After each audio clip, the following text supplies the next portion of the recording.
And thank you once again. My name is Brian Derito. I work at Assek as the project coordinator and membership support officer. And welcome to the first session of the Assek Learning Week. It's really lovely to see you here, seeing you at start of the week with a very noble plan that is attending the Assek Learning Week, and especially this session on ESO sustainability. And the reason why we really thought of bringing this is to ensure that information, or rather knowledge within the ecosystem, and more so the ASEC network, continues to circulate, being led by experts in this particular topic. And that is why today we are joined by Gladys Kivati, founder and a senior consultant at Sustainable Business Consulting, who will be taking us through this particular session from now up to 5 p.m.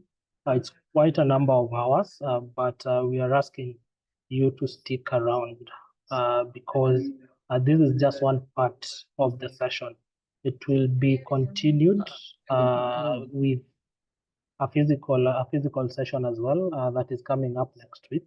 And you attending this particular physical, or rather particular virtual session, is the pass to also proceeding with the physical one that will be here in Nairobi. So a few housekeeping rules, and that is, if you have a question, just lift your hand and we'll be able to give you a chance to speak. Make sure that your mic is muted all through, just to ensure there's little distraction as possible. And in case you have anything, even for questions, you can also ask them in the chat box. So make sure that you're making good use of the chat box. Introduce yourself, ask questions, make comments, and we will be able to attend to those. So without further ado, I would like to welcome Gladys and her team to start this session off. Thank you very much. Gladys, over to you.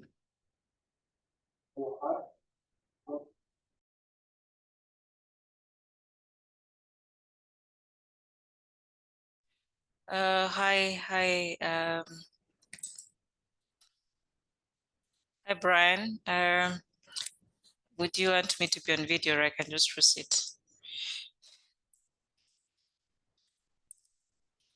You can be on video just for the introduction, please. Okay. I hope you can see me. My name is Gladys Kivati. I lead the team at Sustainable Business Consulting, and I'll also be doing a bit overview of what we do and who we are. But yeah, it's a pleasure. Thank you so much, Brian and team, for this opportunity. And thank you for everyone who's managed to join us today. I'll be taking us through ESO sustainability and what that means, but taking into consideration that we are all ecosystem players, this will really be a very interactive sessions, and I look forward to your participation. So I'm just going to turn off my video now for the sake of connectivity. And I'll just go ahead and share my slide. I hope I have sharing rights, Brian. Yes, you do. Yes, you do. I hope I'm on the right slide. Okay. So I need to project this. I don't know if you can see my full screen. Can you see it? Can you see my full screen now? Yes. Okay, that's fine. Yeah, so this session today is around ESO sustainability, and of course, these are the partners. And of course, this is the Assek Learning Week. And the whole idea is just to see how we can strengthen each other within the ecosystem around various thematic areas. And this particular session is around ESO sustainability. And just a little bit about us. Can you see me changing the slides? Okay. So a little bit about us, SBC. We are Sustainable Business Consulting, and what we do is we empower organizations, including ESOs, on how they can reimagine their business model, their strategies, as well as their plan, so that they can actually be profitable, but at the end of the day, also have a positive environmental impact. And that for us is what sustainability is all about. And we'll be covering a bit about us. That will be in existence for the last since 2015. This year we'll be marking our 10 years. And we've really have a team that works across different countries globally. But most importantly, we aim to just ensure that we are promoting survival of businesses. And this is what we do generally. We do consulting and around sustainability, and these particular areas we help organizations undertake assessments. We have our sustainability assessment softwares that organizations are able to determine on where they are on their sustainability journey, and we'll get an opportunity to do this during the physical training. But then we also help design our sustainability strategy. So once you determine you are on your sustainability journey, we help you design your strategy, as well as we are also ESG experts. ESG stands for environmental, social, and governance. And here would be issues such as climate change, WASH, sustainable agriculture. We have technical expertise on those thematic areas, so we also do consulting on them. We also work a lot around with ESOs, supporting them in their advisory and entrepreneurship support. We know that ESOs bring SMEs within their program, and so we just strengthen that with the sustainability arm. We also work with financial institutions or even investors in trying to design their investment programs, do due diligence, as well as think about what responsible investment looks like. We also do reporting. Reporting is where we just help organizations determine what areas of sustainability they need to focus on, and this is what we call materiality reporting. We also help design impact reports, as well as help organizations utilize global reporting frameworks such as GRI, B Impact, and IFC reporting standards to really communicate what they're doing around sustainability. We are very big also on circularity and sustainable design. This is looking at your organization if you want to design out waste and things like that. So we help you design such, as well as optimizing supply chains. So right now we've seen a move from different regulations that are keen on ensuring that the supply chains are impactful. So we also help with that in trying to create ethical businesses. And we've also developed softwares and tools that support also ESOs in tracking their sustainability journey. So this includes if you want to really determine what's the climate risk of your portfolio or your investment, or rather your SMEs, we help you do that, determine where they are on their climate journey. Also business continuity plans. We have softwares and platforms for that. We have a whole 360 enterprise risk management software to just determine what is the risk level at different levels within an organization, as well as we also determine where an organization is on their sustainability and ESG map. Of course, beyond all this, we've also designed toolkits such as the Decent Work Toolkit. We are in the process of designing our waste and circularity toolkits for those that are supporting businesses that are within the circular value chain, including health and safety and what have you. So that is in general of what we do, and we'll be trying to just cover bits of this and also bring our lessons or expertise through this call. But just to delve deep on why we are here generally is just trying to determine what does ESO sustainability stand for. And here I'll just want to bring in all of you. We have a Mentimeter Paul, and you can also scan the QR code as well. So what comes to mind when you hear the word sustainability? It would be nice just to get input from you, and we'll be sharing the results. So you can scan the QR code or go to menti.com and we'll be highlighting what that is. So let me just stop sharing at this point and just open the Menti window, just a minute. Yes, so go to menti.com. I think my colleague can also post the URL as well as we put this out.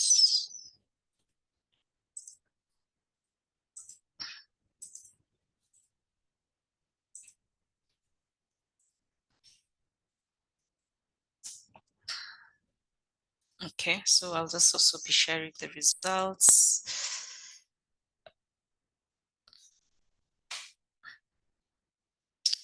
How does one share? Just a minute. I think you only have one response for now. Can you see my screen? Yeah. Yeah, so right now we only have one response. I hope we'd get more responses. So what comes to mind when you hear the word sustainability? What comes to mind? One is saying good business practices, future for your business. Maybe we should get more responses. Operational efficiency.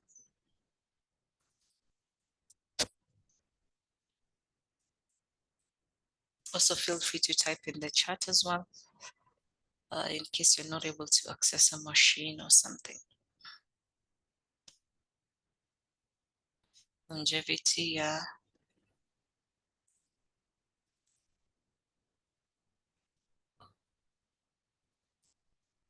We'll be doing quite a lot of mentees in this call. So I hope we are all going to cooperate and really type in there. Awesome. Yeah. So natural resources, durability, environment friendly. And even if as you answer this question, think about your ESO. Yeah. I don't know if Brian, people got to introduce themselves in the chat, saying where they're dialing in from. I can see some familiar faces, but it would be nice to just also know where is it that we are dialing in from when it comes to what ESO we are representing. It would really help even as we contextualize this. Coexistence, lasting impact, yeah, durability, yeah, longevity. I think we've had more than one response on longevity, coexistence, future of business, natural resources. And you can also raise your hand, I guess. I don't know if I can ask in this particular case, for those that said longevity, would someone maybe want to expound on that? Maybe someone who said longevity, do you think you can either lift your hand,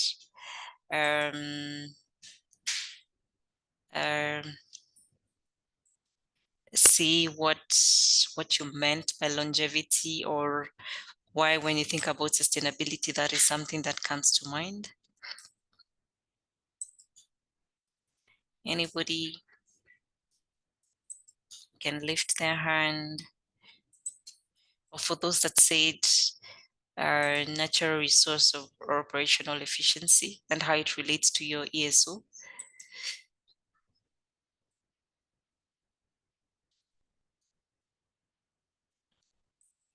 Somebody said lost lasting impact. Feel free to really lift your hand.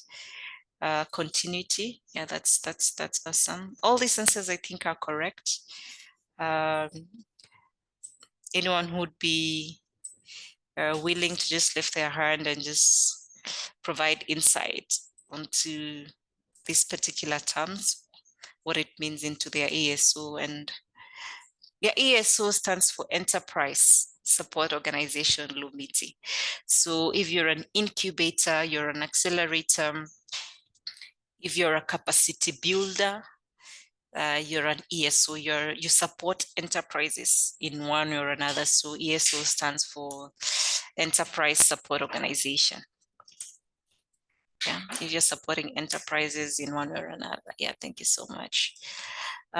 Anybody who wants to comment on this, on why they've chosen a particular response, you can also feel free to type in chat as we wait for this durability. Yeah. Okay, I'm not getting any volunteers here. So I'm going to just go back and feel free. Somebody was raising their hand. Was somebody raising their hand?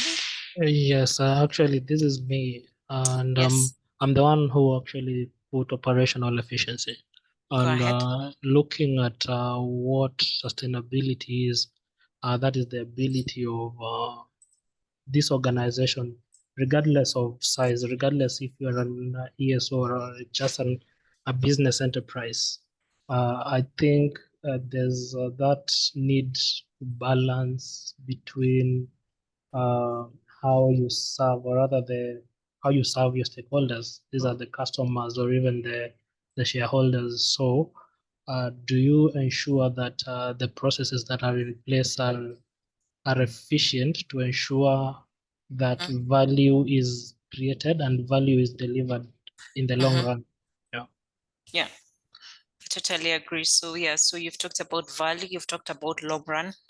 I think that's very because at the end of the day, and I think that also comes into play with someone who said continuity, someone who said longevity, and you're talking about operational efficiency. How do you ensure that you're serving your customers now, and maybe in the next 5 years, you're also able to serve these existing customers, but also, move beyond, when you talk about increasing your market share, is are you able to utilize your resources efficiently or your operation efficiently, so to ensure that you're always delivering value, and all these responses are accurate. Anyone else who wants to expound on a point they said? I think somebody talks about natural resource or something. Uh, any other takers? I'm really curious about that one. Okay.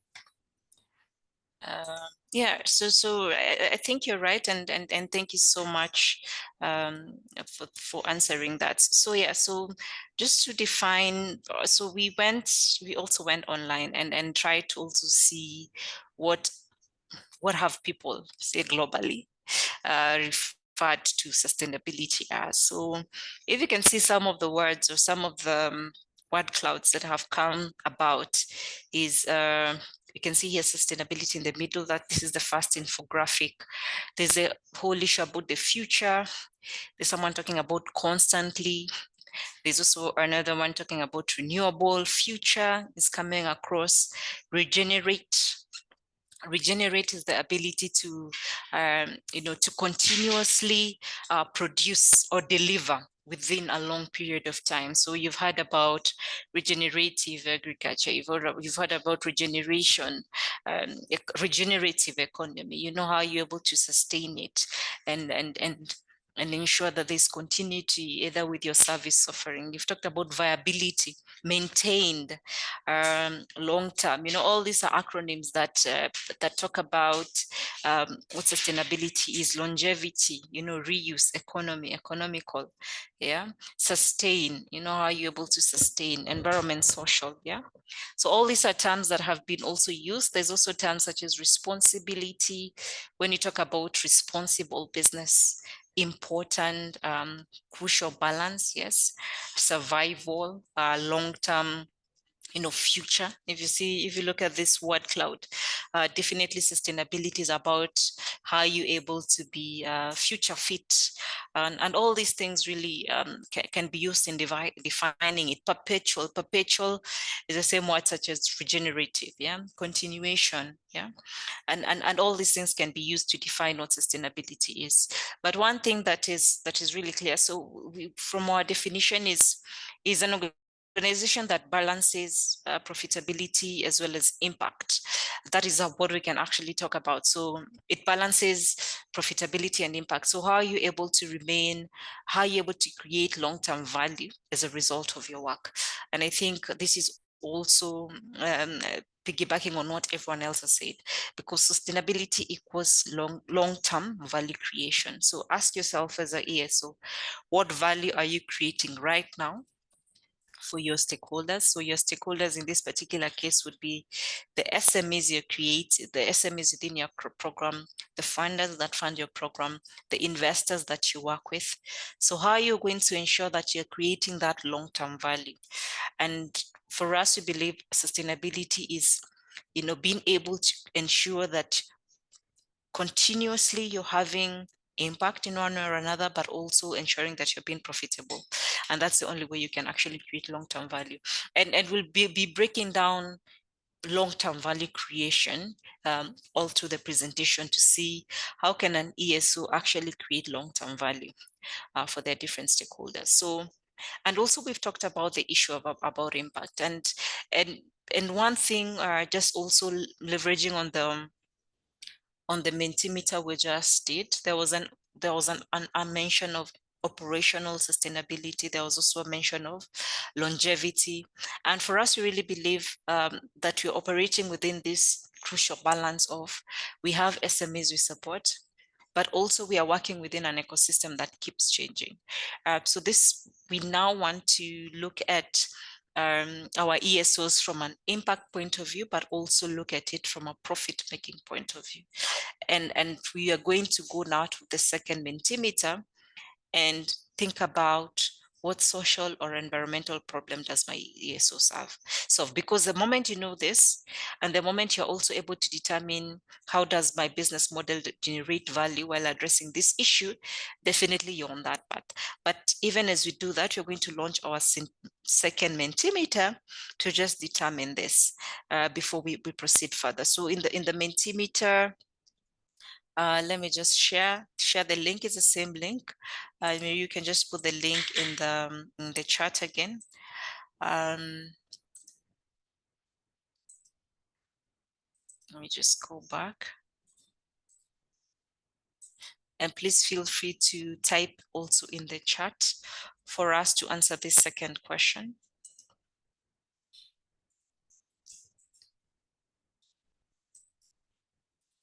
And I'll be sharing the responses. Let me just project my screen as we view the results.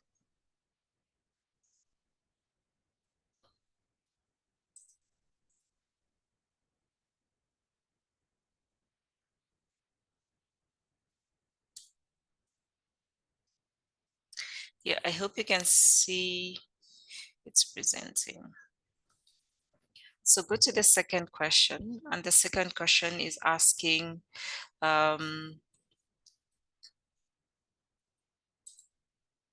we all gotten the Menti link? You share the Menti link. So what social and environmental problems does my ESO solve?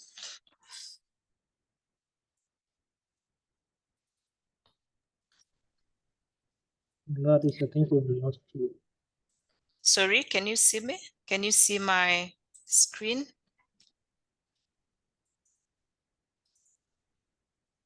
What can you see?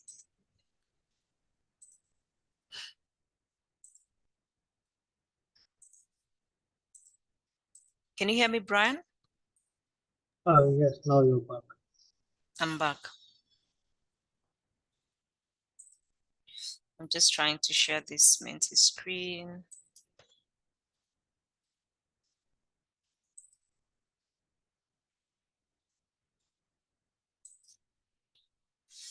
I haven't gotten any responses yet.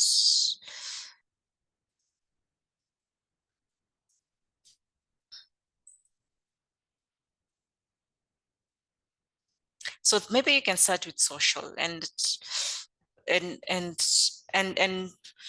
most organizations, like if I see most, because I know most ESOs are sector agnostic, and we are talking about being impact focused and also being profit focused. That's the only way we can ensure sustainability. And we'll be doing a bit of exercises during we will be demystifying some of these elements, what sustainability mean, because most of the ESOs are sector agnostic. Either when you're maybe doing a call for proposals, you get SMEs that are from different sectors, from agriculture, from energy, from IT, you see. But then it's about reflecting what impact are you creating as a result of your of your program. Are you creating are you just bringing on board What problem are you solving when you're bringing these SMEs within your program and or cohort? What problem are you solving? What social problem are you aiming to solve? What environmental problem are you aiming to solve? Because we are talking about value creation, and if you look at how the entrepreneurship ecosystem that you're operating in, you're either solving a social problem or you're either solving an environmental problem. Yeah, if it's a tech solution, is it tech actually falls around, if you look at some of the problems that people are trying to solve, tech SMEs are mainly solving social problems because they're looking at issues such as connectivity, access, ease of doing business. All these are social problems. When you're talking about environmental problems, and someone is trying to either do processing or try to think about an alternative way of producing, a product or even technology, an agricultural technology, you'll find one way and another that they're solving a social problem. But if you've not really classified what social problem is your ESO solving, it will be difficult for you to really identify the impact you're creating. Yeah, and I see most of us are talking about social issues. So here there's assisting our organizations create safe work. There's also employment creation. Definitely that's a social problems. Most of ESOs are creating jobs. So they're supporting SMEs. And one of the outcomes that they're hoping is that, or one of their impact metrics is, can this SME create a job? And so how will you know as an ESO you're creating value? Remember, I want us to think about sustainability from a value creation lens. Yeah. So for you to assess how you're creating value for your business is trying to think about what problem am I addressing as a result of my problem. And this problem can either be a social problem, it can be an environmental problem. Yeah. If you think about all these other problems, say tech, or which other problems, say governance problem, it all falls within these two elements. And that's why when you think about sustainability, is how are you able to actually ensure that you're being profitable by solving some of the problems within the society. And you'll find most of the problems that are really ailing our society are socially driven and environmentally driven. So the first step of determining the impact you want to create, or for you to create value for your SMEs or for your program, is determining the social problems that you're creating, or the environmental problems that you're solutioning, or the environmental problems that you're solutioning. Yeah, so there's employment creation, joblessness. Yeah, there's bit of that. There's gender inequality, definitely. If you're having a program that is women focused, or maybe majority of your problem is women focused, there's a lot of statistics globally, that if you lend, let's say you're providing some type of funding to the women within your program, there's really a lot of statistics around lending to young women or lending to women. Women repay better as compared to men, and so there are all these statistics that are actually promoting gender inequality, and this is a social problem. First of all, there's a gender divide when it comes to access of funding, but then on the flip side, we've seen statistics that are talking about women repay better. So if this is a social problem, definitely you're solving. There's a return on investment because women actually have been proven to really either the outcomes are more evident, but also taken into consideration when you think about investment and financing. Circular economy, yes. When you talk about operational efficiency, SMEs are operating in, they're looking for profits. So how do you ensure that these SMEs are actually designing out waste? And this is what circular economy is all about. So thinking about how can they reuse, how can they utilize the minimal resources that they have within their ecosystem, yeah, rather than looking at their balance sheet and they're seeing that a lot of consumption is really going towards a particular segment of their business. How can they regenerate this, or how can they think about alternative mechanism of this? And this is what circular economy is all about. How do you design out waste? And this would be physical waste, but it can also be operational waste in what they do. Petty crimes and robbery, this is very interesting. I'm thinking it's about youth and jobs, but it would be nice to also hear from all of you. Glass pollution, yes. Plastic pollution, green financing. Happy to hear some of these problems that you're solving. Somebody who talked about green financing, maybe you can care to expound, you can lift your hand and talk about these problems that you're solutioning within the ecosystem.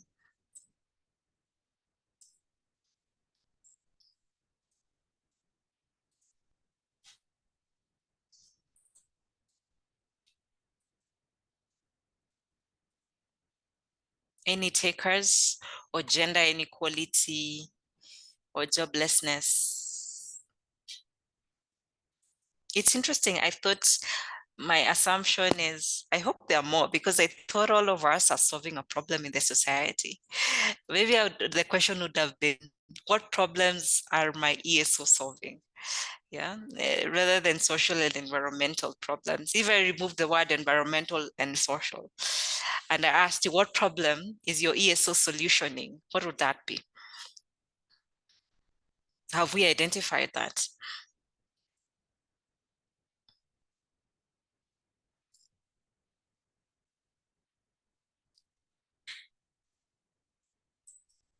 Yeah, sustainable agriculture. Yeah. And please, I really want to hear from all of us, because you see, this is not just an information sharing. It's also like for us to be able to just hear from each other, for us to also peer learn. Because as I said, in an ecosystem, especially the entrepreneurship ecosystem, you're either solving a social problem, which most of us have listed here, or you're solving an environmental crisis. Yeah, investor readiness. So investor readiness on what end? Yeah, so you're saying investor readiness. So are you looking at impact investors? Are you looking at institutional investors? What problem are you solving for your SMEs? Is it for them to attract a particular type of investment? Is it then for them to attract financial institution investments? Because right now, even when you go to the bank is asking you, what is the return on investment, or how will you repay this loan? If you're in agriculture sector, they'd want to know, okay, fine, am I guaranteed of, if you're farming maize and you're coming to the bank to seek financing from us and you're farming maize, how guaranteed am I that you will repay this fund? Should there be a drought? Should there be a flood? How will you repay my loan? You see, so it's more around preparing them to prepare them to be investor ready, to be able to manage some of the risks, would be environmental risks that can come about as a result of this investment, because every investment has a return. Rather, every investor is looking for a return, and this return would be monetary. So how will an investor know that they are guaranteed of a return? An investor would want to know, fine, will your team be there? Do you have the right capacity to really solution this program? So that becomes a social issue. If you're in a high risk sector, say energy, agriculture, what are some of the risks in your business that will ensure that I am guaranteed my returns? So it's about thinking about, even within your portfolio, even within the SMEs you support, what is that pain point when it comes to a social issue? What is that pain point when it comes to an environmental issue that you're helping them address? And the moment you identify that, you now find out the root cause. You now solution the right things, because investor readiness or financing is one bit, but what is the root cause? What are you preparing them for? Are you preparing your SMEs to meet a certain social target, or a certain environmental target? And that's where you think about sustainability. How can I create value for these SMEs to be able to really create long-term value? If they get the investment, how will I ensure that in the long term that they can repay this investment? I am supporting an SME, say within waste, within the waste sector, or within even agriculture, access financing. But how will I ensure that they're able to repay this loan? They're able to repay this bank, you see, in a way. And how do I solution them in an effective way to ensure that in the long term they can repay this loan? And that's where you think about, what are some of the environmental risks that can emerge within the SME? Yeah, if it's waste, you think about what are some of the regulatory issues, what are some of the social issues, maybe what are some of the environmental issues that can emerge, that can cause this SME not to be able to repay that loan in the long term. I hope I'm making sense. So thinking about solutioning SMEs with the social and impact lens, rather generally impact lens really helps you determine the value that you're creating. So thank you so much. I've seen disability inclusion, yes, networking with donors and other partners. Yeah. Okay, so let's look at, yeah, I actually love this, networking with other donors and partners. And this is actually something social. If you think of it, because when you look at it social, you're looking at it from a reputational risk point of view. Yeah, if you're linking an SME to a donor or even an ecosystem partner, do they have the right reputation for them to sustain that relationship in the long term? So how do you solution? How do you prepare them, to be able to sustain their operations in an ethical manner, for them to really sustain and keep up that relationship in the long term? So it becomes a social issue that you're solutioning. So with sustainability, we normally talk about systems thinking, looking beyond your solution area. So for most ESOs, they say, we do linkages, we do access to finance, we do all these things. But when you're thinking about long-term value creation, is thinking about what are the systemic issues that can create this environment that can sustain this SME in the long run. So if I'm helping them, I'm linking them to an investor or a donor, how do I ensure that they have the capacity to maintain this long-termly? How do I give them the capacity to ensure that their reputation is sustained within the long term? And so that they don't burn bridges even as they go along. And that's a social issue. But if I was to now proceed to the next question, is how does my business model generate revenue while addressing these issues? I don't know if we can be able to just maybe pick one of the problems we said we are solutioning, or maybe one solution area, and think about how does my business model generate revenue while addressing this issue. So thinking about your ESO business model, how do you generate revenue while addressing this issue? And I think I've pointed to bits of this.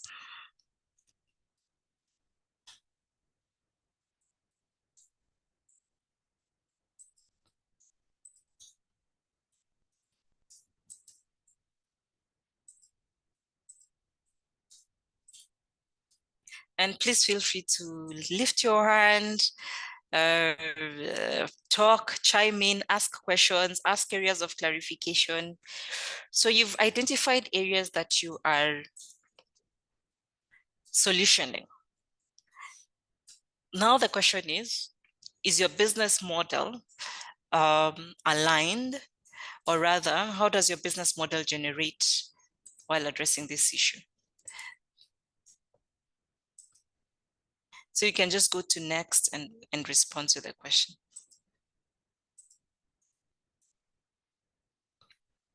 Is it clear? Is the question clear?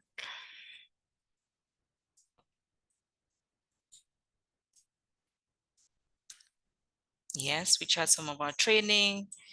We conduct, audits.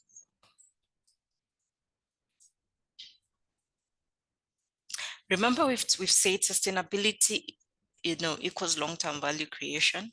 And the first thing with long-term value creation is, first of all, identify the problem that you're solutioning. Then from there, being able to make a profit out of it. Yeah.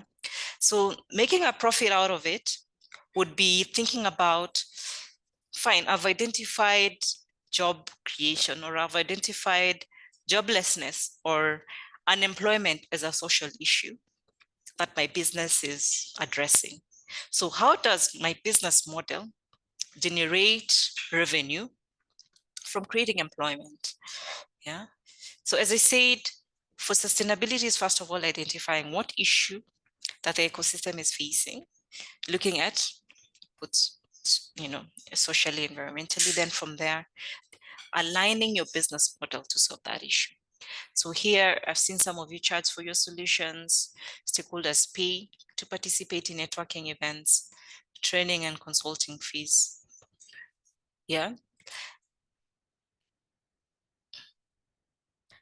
But then if you were to go straight to the particular, if you were to think about joblessness, how have you designed your business model to address job creation? Either be designing specific targeted training curriculums that aim at creating jobs. It can also be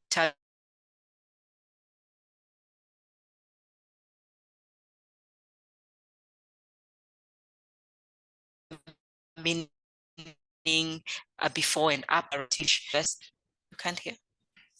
Your what? You can hear now. Yeah. Of my connection is unstable. Yeah. So this is some of the, thank you guys for writing this. In case there are any other, feel free. And thank you so much for your indulgence. So I'll just proceed with the, okay. Where am I? Where am I? Where am I? Okay, I'm here. Can you now see my screen? Is my screen visible? Not.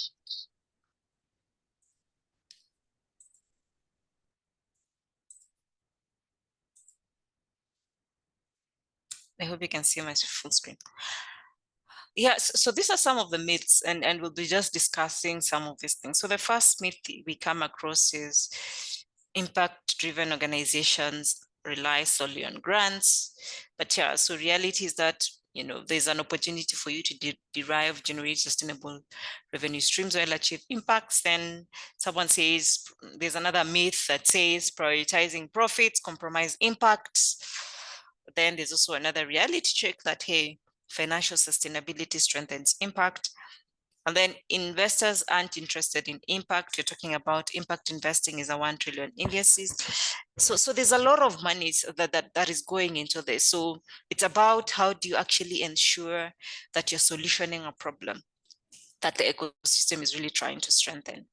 And this is, I just looked for an example here. If you look at, I think I picked a brand that most of us know. So if you look at, for instance, this is just Apple. I wish I had an ESO, but of course we know of ESOs that are thriving in this particular space. And we've seen, this is just an example of Apple or the Apple company, looking at how they've actually designed their product and service offering. So for instance, they have, if you look at their phone, like it has, so this is both environmental but also social in the sense, they have, there's no plastic wrap. We have more than 110 suppliers. Like their phone has 100 clean electricity. But if you look at their revenue models, it's actually gone up over the years. And if you look at how an iPhone costed maybe 5 years ago and how much it's costing now, like the prices keep increasing. And this is just to also talk about like product development. Like it doesn't mean like it's very expensive. Like the moment like you think about sustainability even within your business model, it means that you'll get this incremental growth. But that notwithstanding, so why is this important? And I hope you guys saw this. There's the World Economic Forum just recently released the global risks. And we are living in a very changing world. And if you look some of the risks within the next 2 years, because when you think about sustainability, is also thinking about the environment in which you're operating in. And according to the World Economic Forum, one of the risks that was identified was misinformation and disinformation. There's also extreme weather events, there's state-based armed conflict, and all this. And if you look at this, most of the risks are mainly environmental. So why I'm showing this is how the world is viewing risks. Yeah. So remember, investment, or rather opportunity, follows how as an ESO, how are you positioned as an ESO to address some of these risks? Because the more the risks, the more people are looking at this as opportunity areas. Yeah. And even if you look at funding, even just look at the global funding, or even if you've been paying attention also to say proposals development, or even where investors are putting money in currently, they're putting money in high risk, rather they're putting money into solutioning problems that are being seen as global problems. So if as a business you're not aligning, as an ESO, you're not aligning yourself to solve some of the world's pressing challenges, definitely survival becomes inevitable, rather survival becomes an issue, because people follow investments really follow those that are trying to address some of the global problems that most the world is facing. And if you look at some of these things, like there's a lot of funding that is going towards climate, there's a lot of funding that is going toward IT, there's a lot of, or rather AI and machine learning and all those things.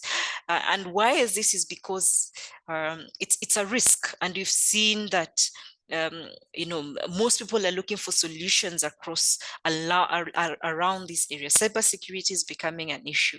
So you find that if at all you're able to position yourself as to be supporting SMEs that are in this sector, but also getting the right expertise to be able to solution some of these pressing challenges or some of these pressing risks, definitely you're in the right place when you think about long-term value creation. But it's also solutioning, being able to identify these areas of long-term value creation within your existing SMEs. Yeah, so when you're solutioning an SME, it's not just looking at, hey, I'm helping them create jobs, which is good, but still, how are you able to solution them to address some of these emerging risks for them to also be sustainable in the long run? And so this is very timely in the sense that you need to really evaluate the current events and how you're performing. And this is also another statistics that was done by Accenture, talking about how the business environment is really changing. And if you look at technology, I think this is something we've also talked about, like looking at the cause of change. We are talking about technology, talent. These are like the thematic things that is looking at the changes that are happening within most organizations. So they're looking at, fine, how can we adapt technology to really focus on, to really adapt, because it's changing so fast. And you can think about geopolitics is changing, consumer trends are changing. Like when you're solutioning your program, is thinking about some of the consumer trends. When you think about market share, or even attracting a new consumer segment, or even thinking about the changing demographic of the programs that we are addressing, thinking about how are you able to solution your services and even create this long-term value with the changing consumer needs. We've seen a new wave of development when it comes to talent. For those that were mainly maybe offering HR advisory maybe 5 years ago, and how they're really doing right now, it has changed because talent development has evolved. So it's about aligning yourselves to the changes that are happening within the business ecosystem. So as an ESO, for you to be sustainable, it's identifying the changing trends that are happening within the business ecosystem, and solutioning your program to address some of these problems or some of these opportunities. And that is what we mean by long-term value creation. So as you're creating value for your SMEs, asking yourself, are you in sync with the emerging technologies? Are you in sync with the emerging talent? What does talent mean for the SME in 2025? And what talent meant for SMEs in 2023? Even as you're designing your curriculum, as you're designing your TA, it's thinking about these changing trends and upgrading your content and your context to ensure that you're delivering value. Because one of the pain points we've seen with most ESO programs, and this is something very evident even within SMEs coming to programs, are saying we're not seeing value. And I'm seeing most people, they've said they're charging for their solutions, which is good. But how do you determine value? How are you aligning yourself to the current emerging trends or the emerging risks? How are you empowering your team to ensure that they have the right capacity, to deliver value to these SMEs? And one way you can actually do this is being in sync with what's actually happening. And all these reports are available. You can actually read them to really be able to do that. And these are the basis of how you can become sustainable. We've seen why we need to think about some of these social issues also. For those of you who have mainly either received funding from the US, and we've seen right now, Donald Trump has just said, hey, if you guys have been receiving money from the US, guys, for now, till 90 days, we are going to stop funding. And right now, most organizations have been affected, those that are receiving funding from the US. So how have you aligned? Are you only receiving funding? And remember, there's a myth that we've said, sustainability, rather impact-driven organizations only receive grants and donations. No. And that's why and maybe in the second phase of this training, we'll be talking about how do we actually ensure financial sustainability. And right now it's really affected some people. Even for us, there's a program that we run that is funded by the US government. We've had it stopped. Why? But then you see, if all our eggs were in that one basket, definitely we would be closing shop. But the whole idea is, how are we ensuring that we are diversifying our revenue streams?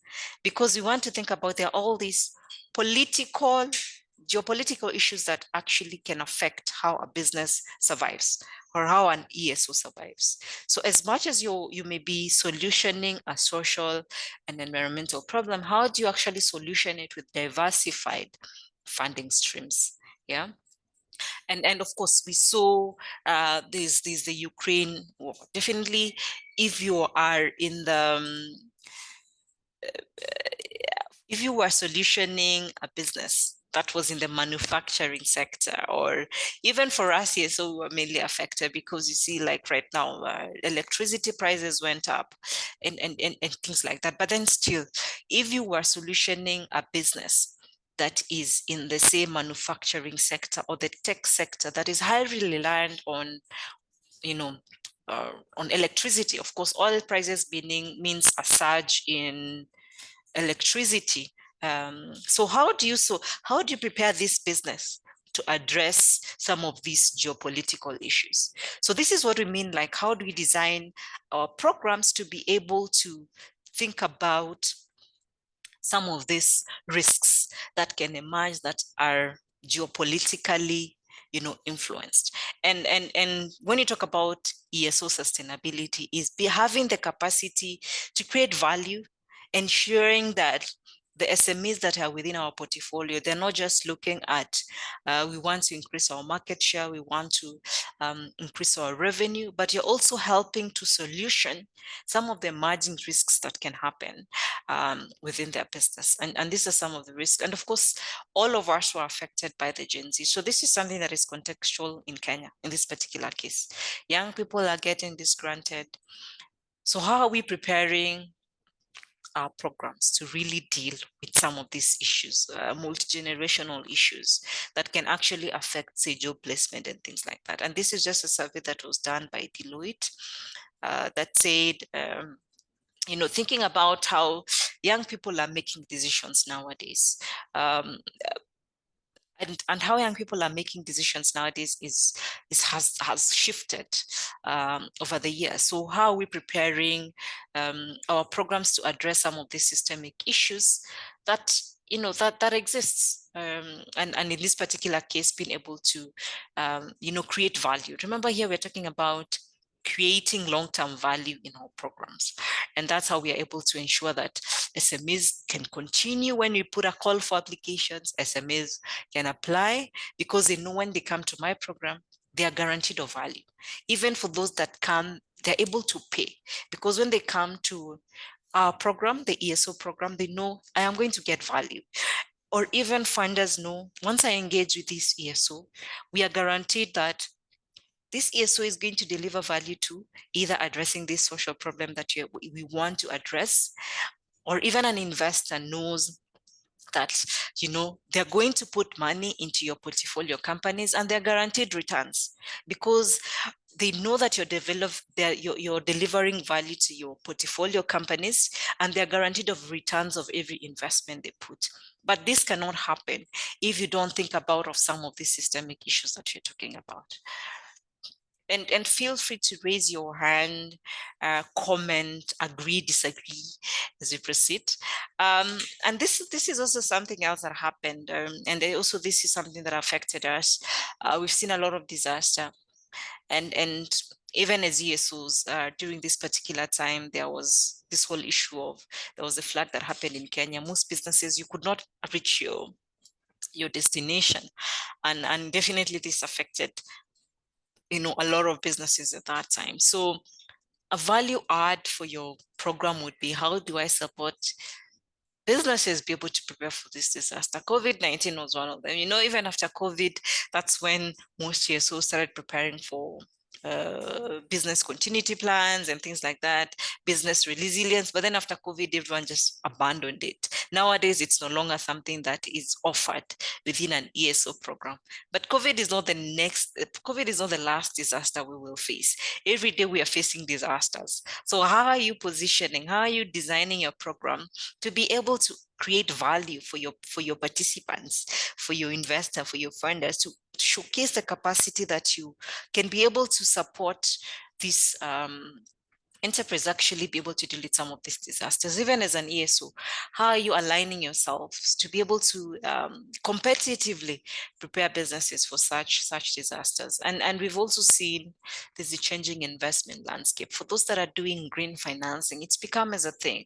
Now, most funders or even most investors want to really find out what type of portfolio companies are you attracting within your portfolio? Are they just not having positive P&L and being able to just create return on investment, but also how are they able to address some of the climate risks? And this is something that we also support businesses to, you know, we have evolved in designing financial models. And this is something that maybe I'd encourage each one of you to do. And we are happy to support also in this. Rather than designing your typical financial model, how are you able to incorporate risks? How are you able to incorporate some of the social issues to determine the return on investment for some of your investee portfolios? So looking at how people are looking at risks, they're looking at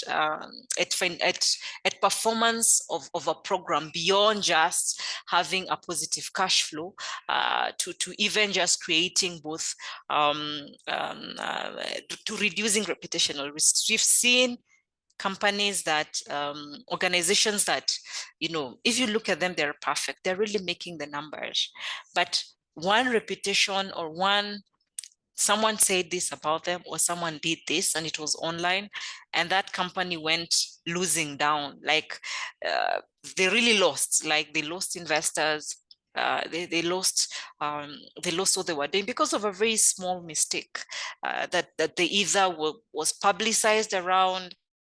And we have very many case studies around this, you know, issues such as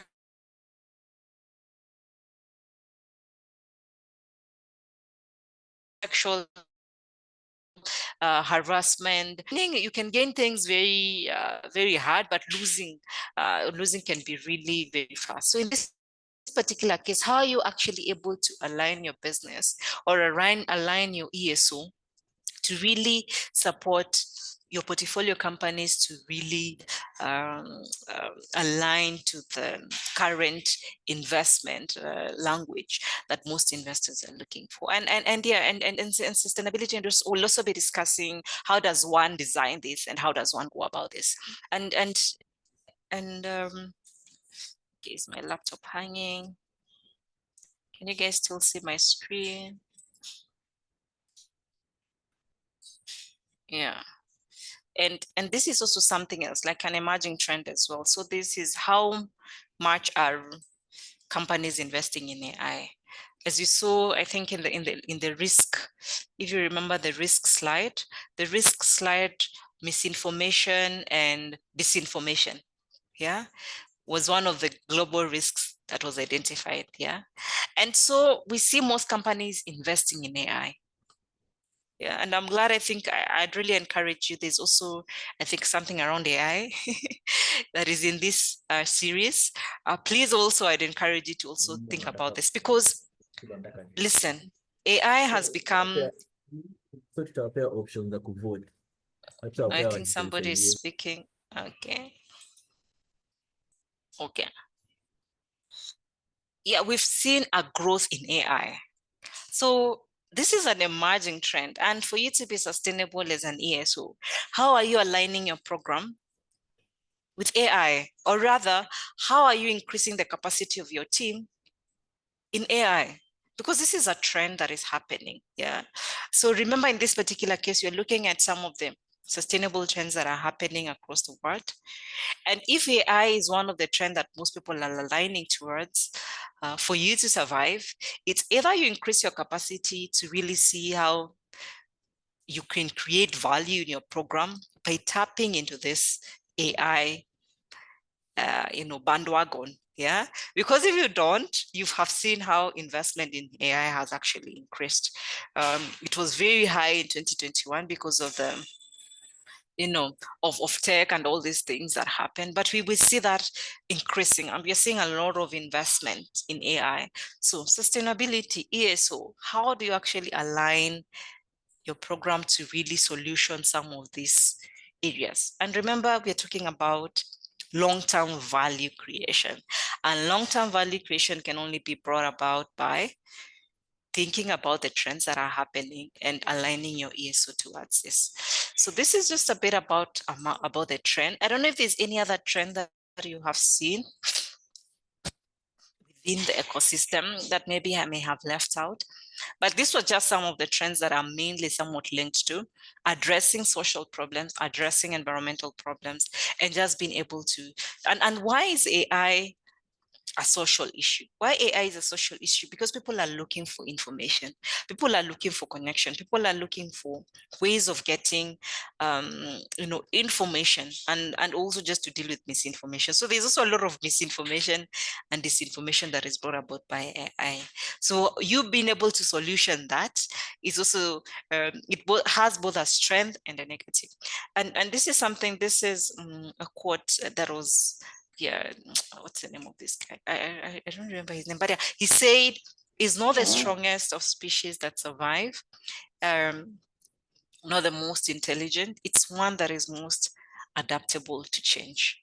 And when you're talking about sustainability or ESO sustainability, it's first of all understanding the trends that are there.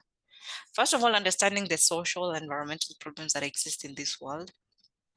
And being able to solution. Think about how can you come in as an ESO to strengthen this. And remember, we are not talking about the strongest. We're not saying, oh, I've been in existence for the last 20 years. I have been able to catalyze X number of dollars of investment. I've been able to onboard X number of SMEs in my program. I've been able to raise X amount of funding. Of course, you've been the strongest, you've emerged, but you're talking about longevity. We're talking about survival. We're talking about creating long-term value.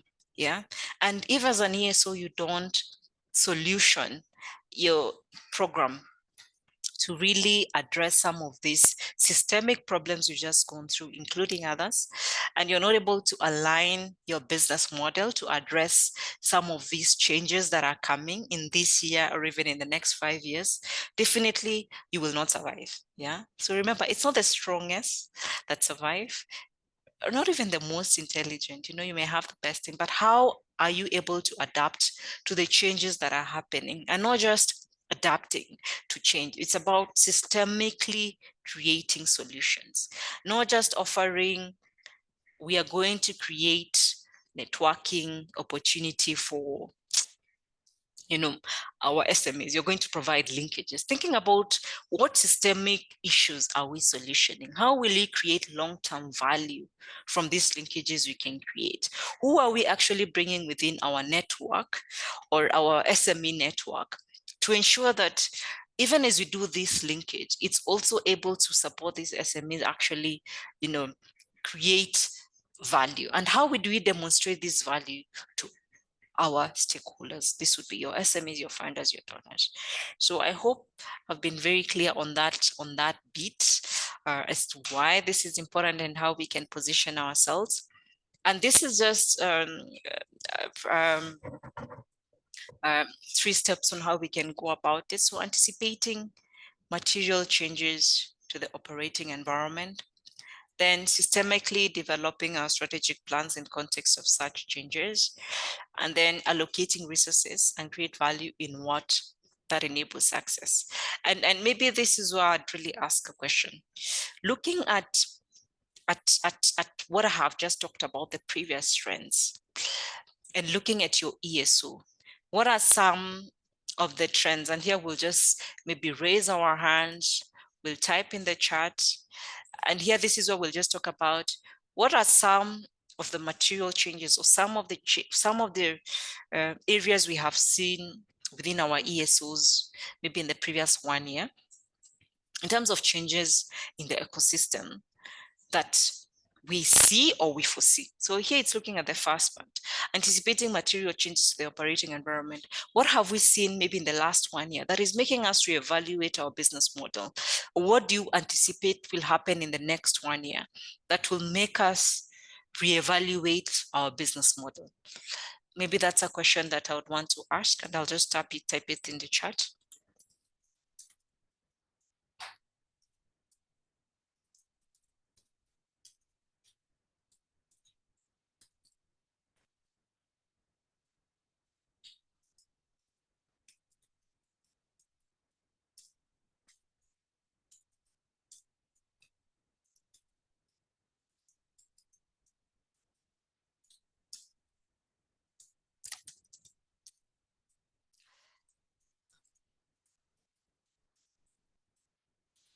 So what have we seen, or what do we anticipate?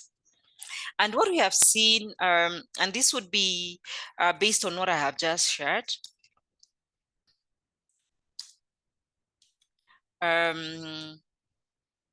So I've just typed it in the chat, and please feel free to comment, feel free to, what is it called? To raise your hand. So is there anything you have seen as a trend in the last 1 year? I hope I have brought it up in the message. But yeah, is there something we have seen in the last 1 year, or that we're anticipating to see in the next 1 year that we think will make us reevaluate, that we are thinking, well, I think we need to reevaluate what we do based on this? Or rather, we are thinking we need to reevaluate our business model, in this direction. Any takers?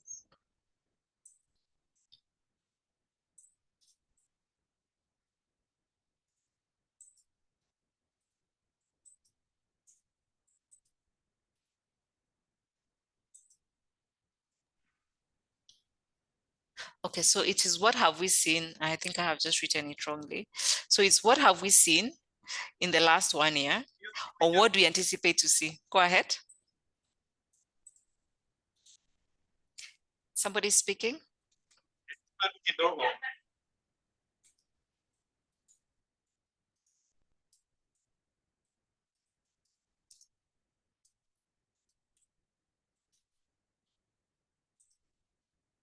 Sorry, I've just rewritten the question.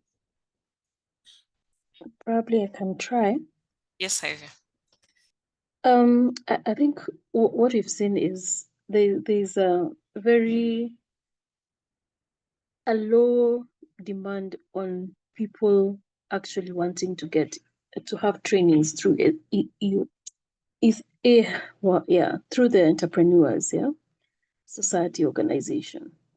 So what is happening is we have people coming in for training, then at the end of the day, they're asking what's next. then of course there's a lot of funding. There's no funding going on right now. We see a lot of less funding coming into our organizations.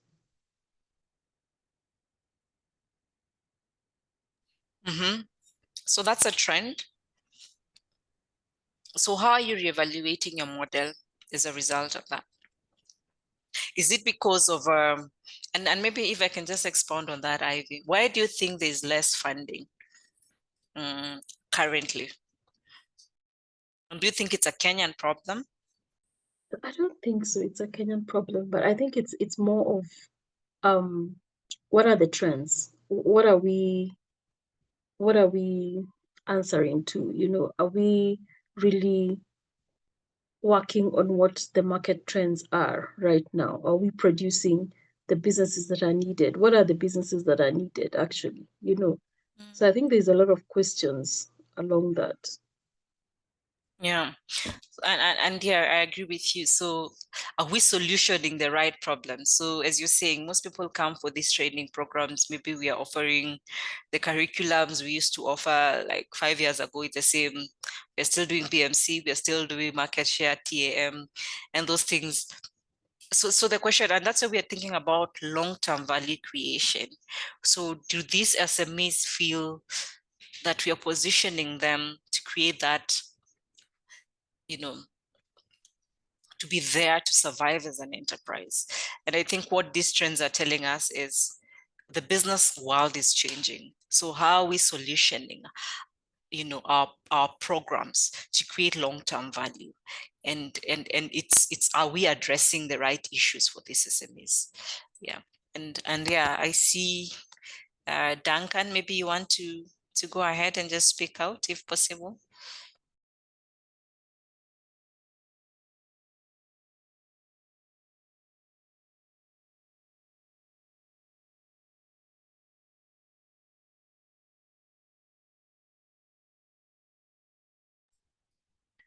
Okay. Okay, I don't think he's able. Lawrence. So Duncan is saying enterprise AI solutions. Lawrence is talking about rise of AI in business. Feel free to unmute yourself. I think the more you talk, the better. At least I know people are there. Feel free to raise your hand. Costa Marie is saying there's a lot of focus on specific sectors such as circular, green economy, green by donors and investors. Costa, why do you think that's the case? So I think the rising awareness about the impact of climate change globally. Yeah. So I think as we've seen in the past year, lots of, the calls for proposals are really targeted towards ESOs that have solutions around these sectors. Yeah. Yeah. I agree with you. And I think even as you were talking about, sorry, I'm just looking for my slides. I think we're also talking about the trends. We were talking about like some of the trends. We were talking about the trends that are happening. And in this particular case, we were asking ourselves, one of the trends we saw, I can just go back to here. Just a minute, let me share my screen.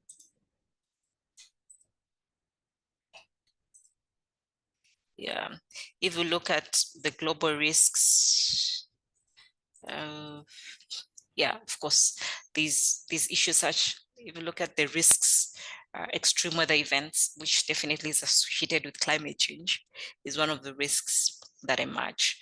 And then if also you look at the Accenture, the Pulse Change Report, climate was looking at, this is some of the ranking around climate, was really ranked the third. So definitely, aligning either our programs to these emerging trends also helps. There's also an issue around talent development as well. Yeah, but happy to hear other thoughts.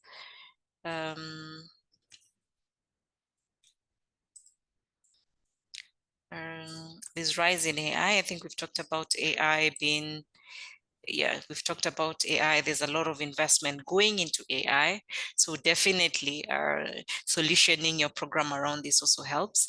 I think this is Brian, or who is that raising their hand? Yes, this is me. Yeah.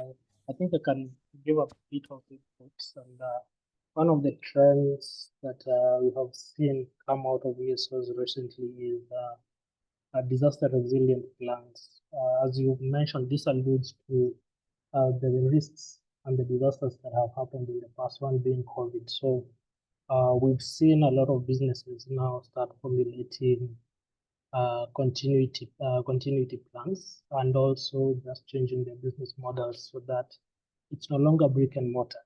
In case there's a huge shift in anything, depending if it's a disaster or anything, they can be able to proceed and offer their services without so much stress as we saw with when COVID happened. So a lot of businesses or other organizations now are a little bit more ready, or rather putting things in place just to ensure that there's no disruption in service delivery should there be anything, either political instability, either floods. Yeah. So yeah, and I think this is because of the emerging trend. Remember, another trend here is we've seen there's a lot of disasters that are happening. And so how are you able to solution this as well? And I know COVID is one thing that happened. So also being able to just think about possible disasters that can happen and how that affects actually your program, or even the SMEs you're thinking about in this particular case. It would really make sense. So if I was to proceed, and here I just wanted to talk about what long-term value means. And here we're saying it's sustainability here when we think about long-term value. Remember, I've been using this word long-term value. It means that your organization can survive and thrive as you pursue new innovation driven opportunities. So you can only survive if you're innovating. Yeah. And innovation for you to really survive as an ESO is how are you aligning your program to actually look at the shifting market demands, and then of course the evolving regulatory complexities.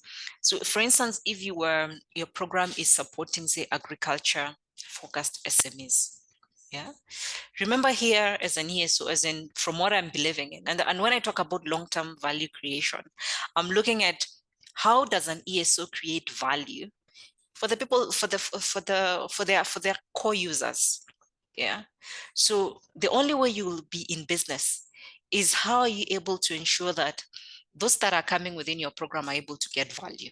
That's when you can charge. That's when you can approach more donors. That's when you can offer solutions, and people will just come running. Yeah. And this happens is if you can actually pursue some of these things. An example would be if one of your cohorts, or rather for those that are maybe supporting SMEs within the agriculture space, we've seen these changing regulations around the EU. So meaning that if you want to export, say, avocado, peas or something to the Europe or even to these other developed countries, there are emerging regulations. So if as an ESO, you have no clue about these emerging regulatory regulations that agriculture or exporting companies need to comply with, how will you even deliver value to this SME? Will they really be interested in coming to your next cohort? Will you use them actually to even bid for the next proposal? No, it's because you're not really aligning yourself. So it's how do you actually ensure you're aligned to all these changes? And then it requires for you to actually think about the possible futures. So what we talk about, there's a methodology we normally call the change of horizon. So looking at the what if, yeah? So thinking about what could go wrong. Yeah, and we will do this exercise later, but it's better when it's done physically. What could go wrong? So if you were to map the different futures of your ESO, and the futures here would be thinking about SMEs, the SMEs you attract within your program, thinking about funders within your program, thinking about partners like other ESO collaborators within your program. When you think about sustainability within the Horizon framework, you ask yourself, what could go wrong? And mapping out those possible futures. Because remember, we've talked about sustainability is about future. So what are the possible futures for my program? And I think we can delve this deeper into the physical sessions and use that methodology to actually determine this, because that will now help you design your sustainability strategy. And then remember, sustainability requires you to rethink how your organization creates value today and in the future. So why is it that why did you put up your ESO? What value are you delivering now? And what value are you delivering for the future? And maybe this is something else that I also want to talk about. Sorry. So what goes first? Thinking about your ESO, should impact go first or profit should go first? What comes to mind? Impact first or profit first?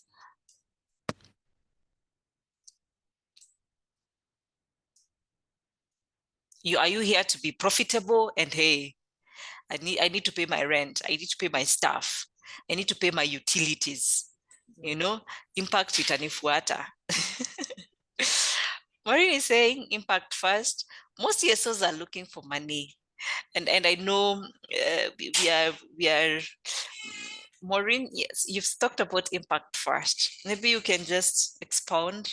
Why not profit first? Ivy's talking about profit. Please unmute. I'd really appreciate to hear from you. Maureen, then Ivy.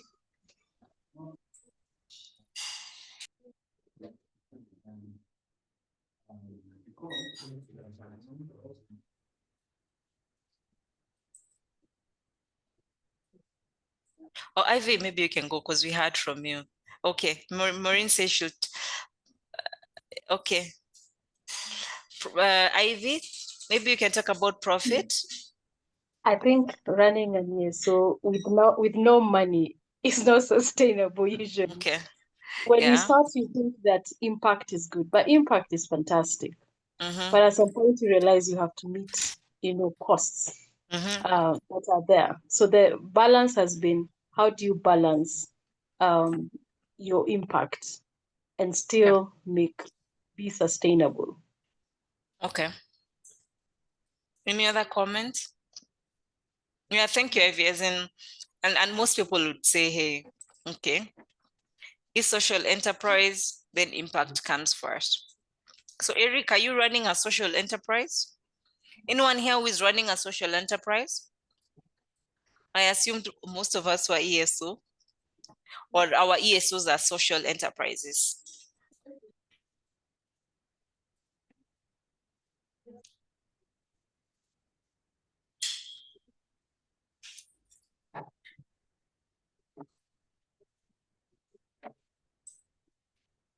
Yeah, I think they work in tandem. Okay, thanks, Corsa.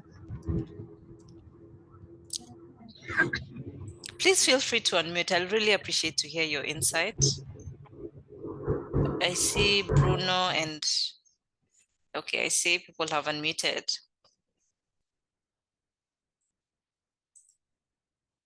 Remember how we started off by saying, what social problem or what environmental problem are you addressing? Then from there, how do you design your business model aligned to that?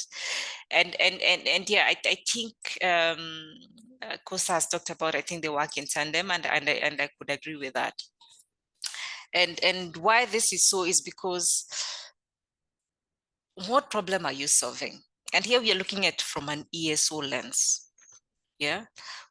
And I'd really want to maybe find out if some of you can just maybe talk about why they were established. If someone would say, this is my ESO, So Maureen says, I think as an ESO, having the view of impact you're creating at the forefront will keep you motivating with or without money. Okay. Yeah, I think it begs it, like, it depends on the value you're offering. And I think since we started talking, we've been saying, how do you offer value? But it would be nice to just also think about why. Remember, we've talked about long-term value creation is rethinking about what value you're offering. Remember in the previous slide, the last thing I asked about is why. So I don't know if this is something we've done as an ESO, thinking about why. Yeah, what value are you creating today and in the future? Maybe I could be, before even we talk about impact versus profit, I would maybe hear from you to think about why did we set up our ESO, and have we thought about what value do we want to create today and what value do you want to create in the future? And remember, just with any systems thinking or design thinking concept, for those of us who are familiar with the concept, you put yourself, you are empathic. You have this empathy, thinking about your user. Remember your customer. We normally say cash is king. And in this particular case, cash is the people paying your bills. These are your customers, your funders, your stakeholders. So in this particular case, think about as a person you're delivering the service to. I want you to remove your heart as an ESO, yeah? And where the art of the SME within your program, or where the heart of, say, the person who has maybe funded you. What value are you creating for them now? And what value are you creating for them maybe 5 years down the line?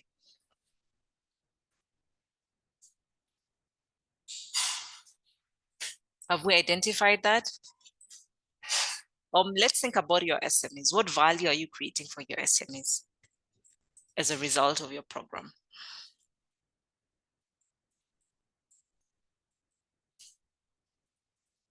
Or we are not creating value. That's why SMEs have left us.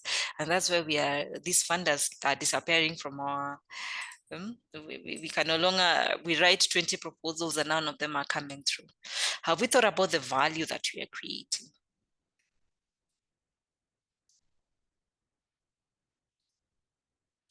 Anyone? Any takers?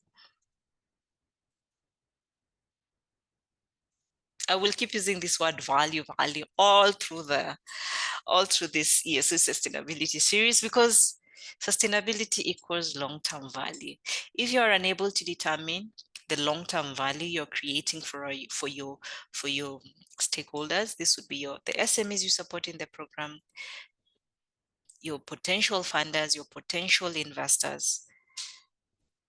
Sustainability is a wish, yeah?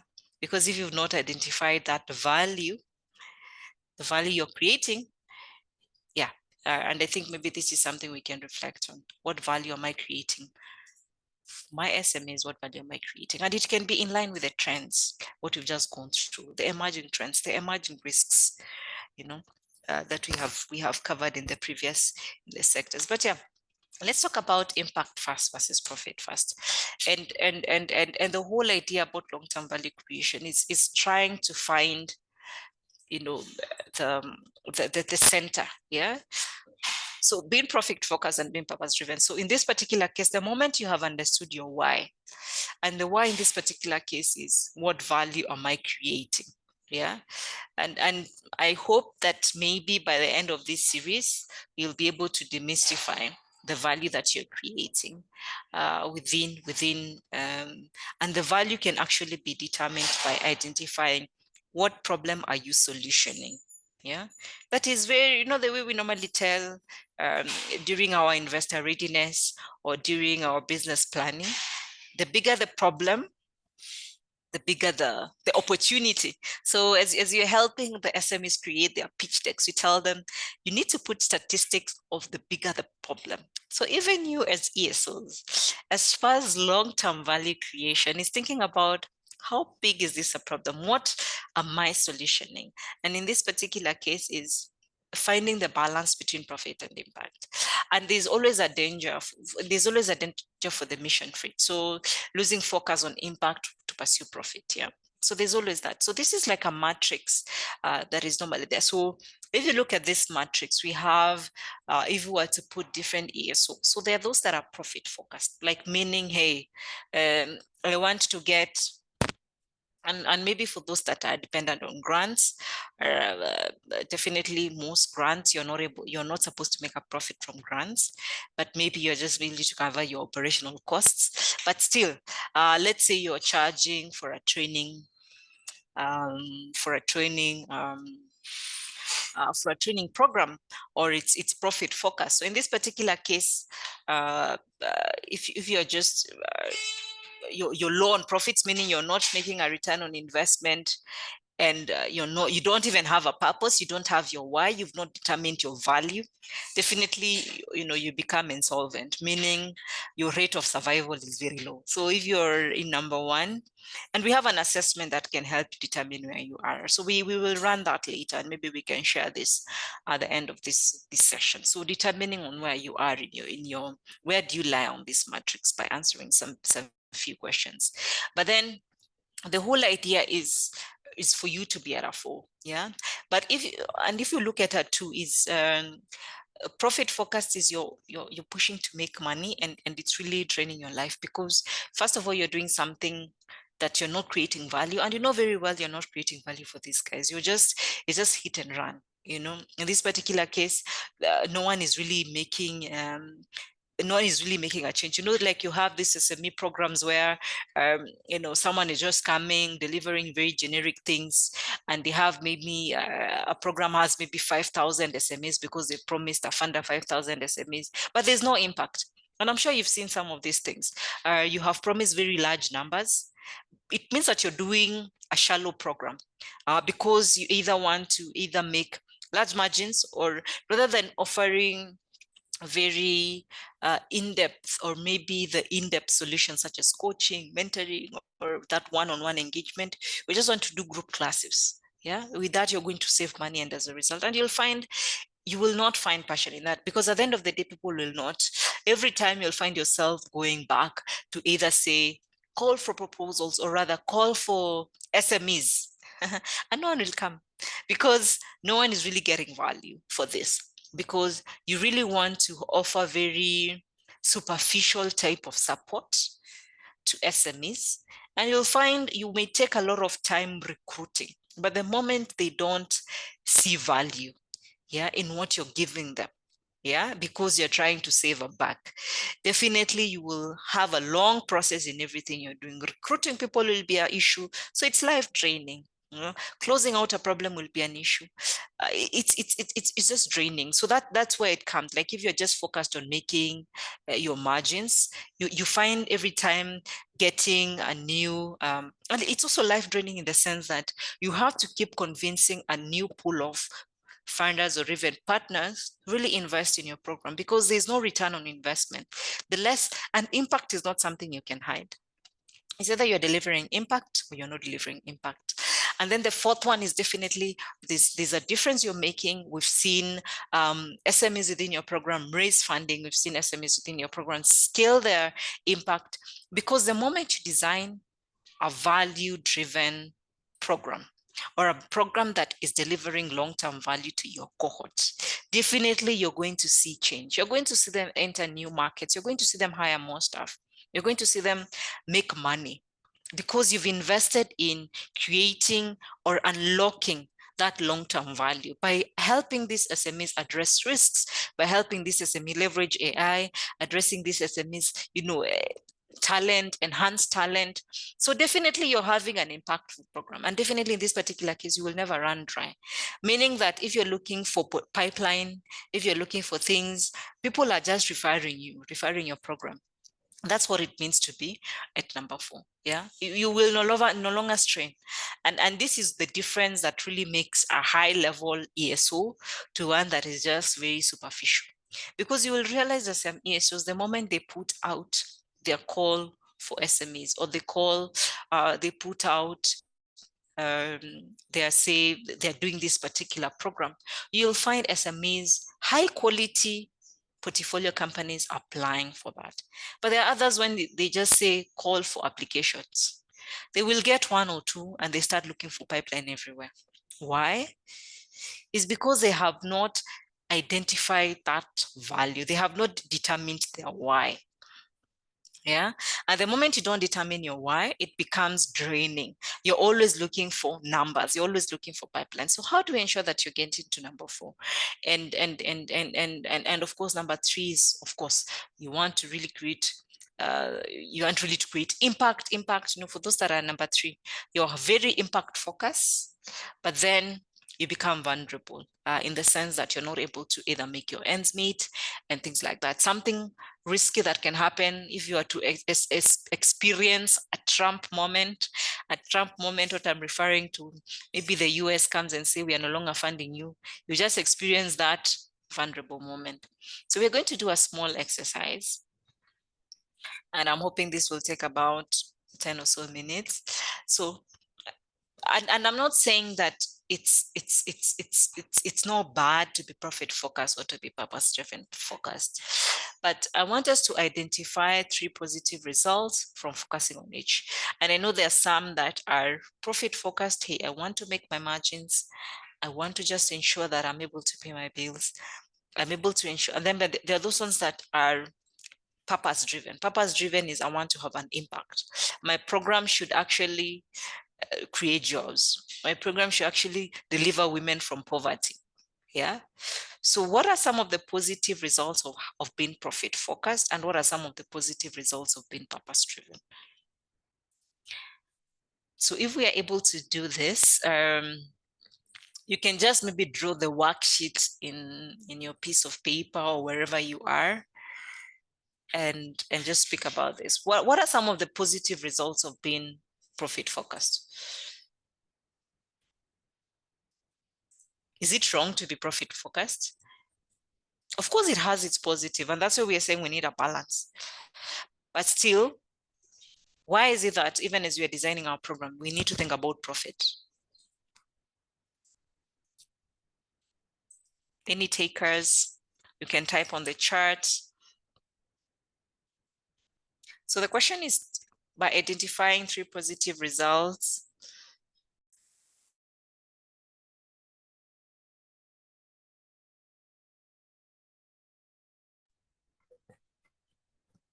so identifying 3 positive results by focusing on each side.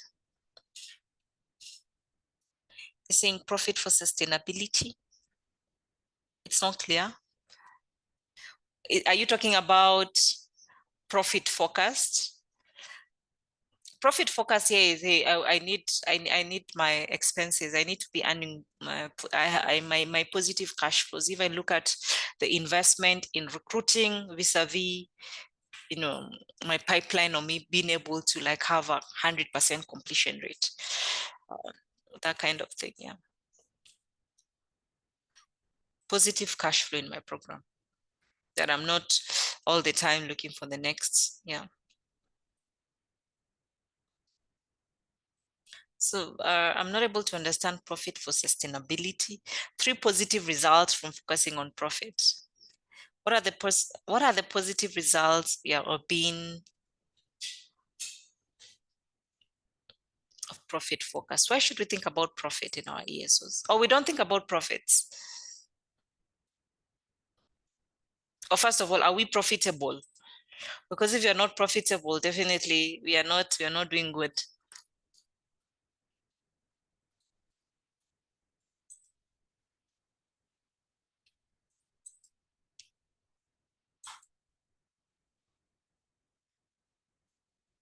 So the first thing is,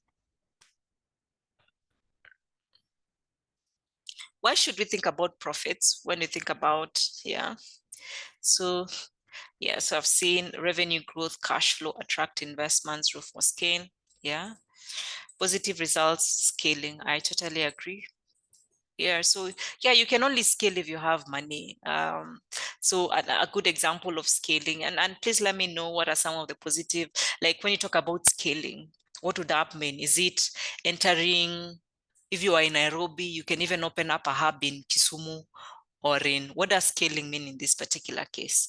Is it physical scaling? Is it product scaling? Financial stability, yes. Business growth, sustainability. We are using the word sustainability. I don't know what in this particular case it means. Maybe we avoid using the word sustainability in this case, because I think we've yeah. Look at sustainability from long-term value creation for your different user groups. Business growth, yeah. So here we are thinking about, let's stop using big terms. So revenue growth, cash flow, I think that's very specific. If we're able to get that specific, it will help. Yeah, scaling in terms of infrastructure, yes, that's very specific. Yeah. So infrastructure in this particular case, yeah, you'd be able to add more staff. Of course, that's the biggest pain point. So if you're profitable, definitely you'll add more staff, meaning that you have some, yes, reinvestment in business. You'll be able to innovate, you'll be able to expand. And here Duncan is talking about geographical coverage. Yeah, keep shareholders and stakeholders certified. Definitely, if you pay your shareholders dividends, maybe that year you can actually walk away with something good. Yeah. One can only attract quality talent. Yes, I think I agree with you. Like, talent is expensive, and yeah, for you to really get good talent, you've been able to really have some savings or even have some spare change out of your program really helps. Yeah. So the second part, maybe now we look at the second part, looking at impact. So you can replace purpose with impact. Yeah. What are some of the positive results that comes about with focusing on impact?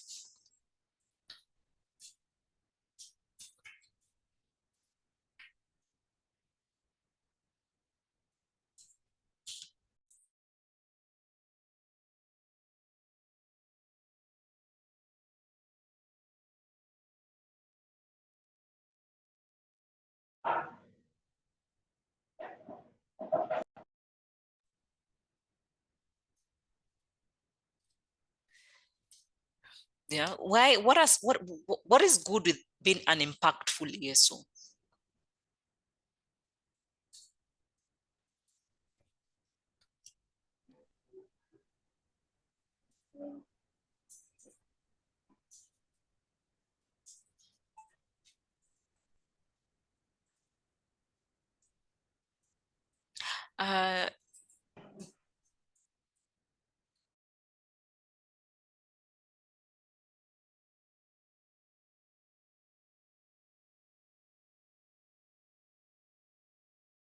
Yeah, you're saying social good, yes.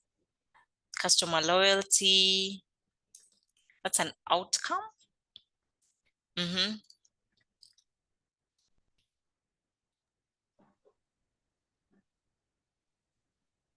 It is the why. Richard, you just said, okay, can attract donors. Interesting.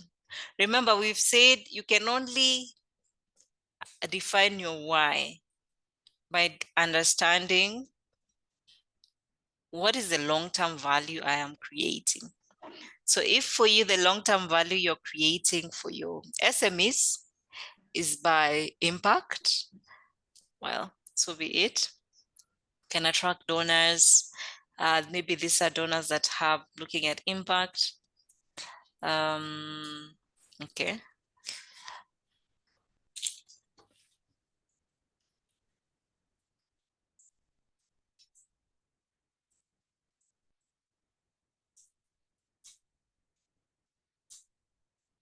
Okay, to keep the ESO focused on why it started in the first phase and avoiding mission drift in the long run.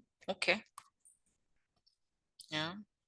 And remember, the why for an ESO is and even as and just to emphasize on this, so and maybe this now goes back to the question is why, if you were to think about, because I'm believing most of us are either ESO leaders here. So first of all, identifying why was my ESO established? Was it to create profit? Was it to address, to create impact? Was it to address a social problem? Was it to address an environmental problem, or both? But still, but what long-term value am I creating? Why? What long-term value am I creating for my different stakeholders? Yeah, guarantee sustainability when it starts making profit. So that's impact first. Okay, interesting. Okay, so I want us to now move to the second question. So negative results when overdone. So in this particular case, remember we talked about positive results of being profit focused. Yeah, and here we are talking about profits, profits, profits. So what happens is, what we overdo? What if we overdo? What are some of the negative results when we overdo? Is when each side is overdone to the neglect of the other. So for instance, in this particular case, so what happens when we overdo profit versus impact? What is the negative effect? What is the negative result once we overdo impact versus profit?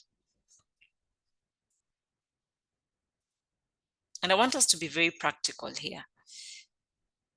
Does it make sense? So in this particular case, what are the negative effects if we overdo profit at the expense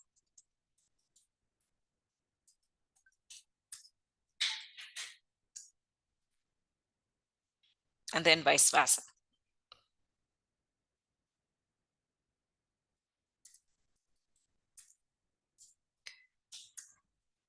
So maybe we start with the profits. So what are the three negative results when we overdo profit at the expense of impact?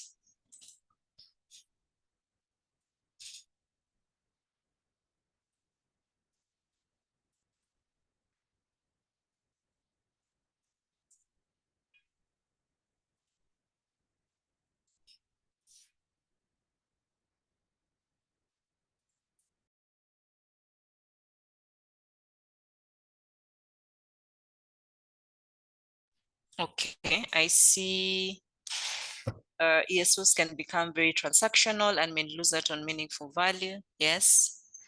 So yeah, and that's why, is this something we've experienced? And I think we've also experienced this in the ecosystem where, you know, an ESO is only interacting with an SMEs because, hey, I need you to fill up my numbers.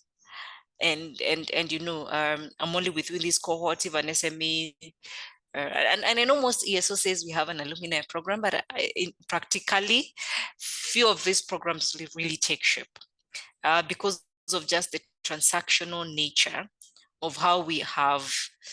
If you're no longer in my cohort, I no longer have funding to support you, and with that, it loses the whole long-term value creation. Yeah. Okay, Duncan, you're talking about exploitation and corruption. I just wish more of you would expound on this and think of it from an ESO point of view. And I think we're addressing some of these ecosystem issues. Remember, we are trying to determine how can we create long-term value for our program to ensure that we're able to offer value to our SMEs. Because sometimes people say, oh, ESOs are not offering value, so that's why funders are no longer investing in us. SMEs don't see value in paying for programs. That's why they're no longer paying for programs. So here we are trying to determine how can we deliver long-term value. So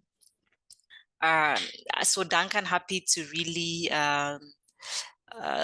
here maybe get an expansion from you of negative impact of profit driven at the expense of impact, exploitation, and corruption. I wish you just let us know a bit about that. Richard, you're saying there's a likelihood of not having long-term impact. Maybe you can expound on that, of how profitability can, you know, lead to us not having a long-term impact. Mary is saying, yes, so my focus more on quantity and forget quality. And yeah, I agree with you. Sometimes when you're doing recruitment, when you're doing selection, or even we just want to help these SMEs raise capital. Yeah. You bring a very big pipeline to your investor, and you know very well this SME does not qualify, or rather you've not prepared themselves. And that's why sometimes investment readiness programs don't yield the results that you're looking for, is because how you're profiling the SMEs, you've not really identified the root cause. You've not really looked for that social issue that you want to solution, you know, with a systemic lens, meaning that you're only helping them address, you know, the typical market problems, you know, access to markets, linkages, but you're not really positioning them, you know, to some of the trends that we've seen, to address some of the challenges that are happening within the ecosystem. As a result, you're not solutioning the problem. And that's why if an investor may look at a pipeline, or even your pipeline may not be as strong enough, because you want to say we have helped 20,000 SMEs within the period of 1 year. But that's a big number. But what's the quality? How many jobs have been created? What social problems have you addressed? How have you created this value for these guys to create more jobs and to continue creating more jobs in the long term? Yeah. Or even to just creating more revenue from their products, looking at how can they continue developing this product, innovating, using AI to, you know, enhance their product, using tech and this other thing, you know, creating that long-term value mechanism within the SME. And this is what you're talking about, quality. Yeah. Maureen is talking about ESO can be prone to excessive cost cutting and realistic performance expectation from the employees, leading to burnout. I totally agree with you. And this is a systemic issue. Yeah. And this is also emanated from how, as an ecosystem, we've not been able to position ourselves to really even push back to some of these donor demands. You know, a donor is asking for, we want you to have these impact numbers. But you see, for you to create systemic problems, there's an element of focus, and you've been able to determine your why, and the reasons why ESOs may not have determined their why with a long-term value lens is because we are always solutioning everything that the donor is asking for, and as a result, we are always aligned to, hey, let's beat these numbers. And this can actually lead to a lot of burnout, because you find you not have money to really pay your staff, and as a result there's an issue of burnout. And this is something that the moment you've understood the long-term value you're creating in your, you really get a very nice pipeline of investees, and with that, you know, you can actually achieve your impact numbers from few SMEs as compared to many SMEs. But then some of us think the moment you recruit 100 SMEs, we are able to create, and maybe one of the impact metrics you've been asked to do is create 20,000 jobs. Rather than you solutioning maybe few SMEs to create those jobs, because you've identified you've identified how you can create long-term value through job creation, you end up recruiting 100 SMEs as opposed to recruiting 5 SMEs who can give you 100 jobs. So all this, yeah, so maybe we move off to the next segment, and the next segment is how has impact only affected profit? Us being impact focused, how has been impact focused, us being impact focused has affected profitability?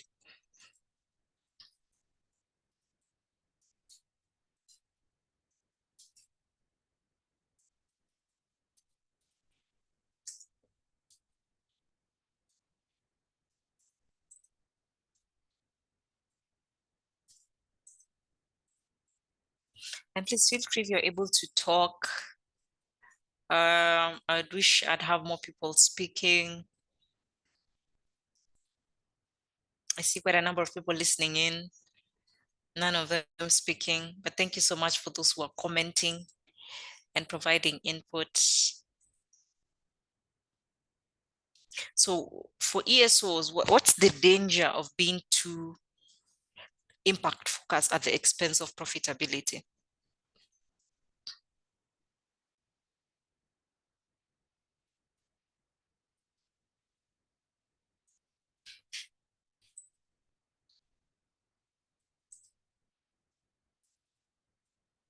Like, do you find yourself focusing so much on impact?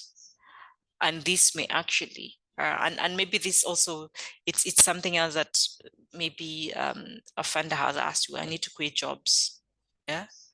And I need you to create 10,000 jobs. And I'm not giving you funding consumer rate of these jobs.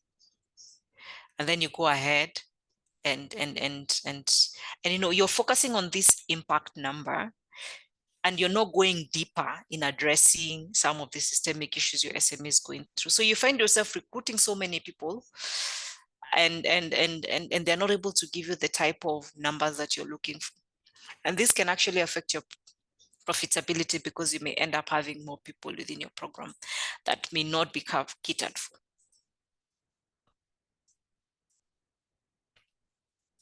Okay. Yeah, possibility of draining resources.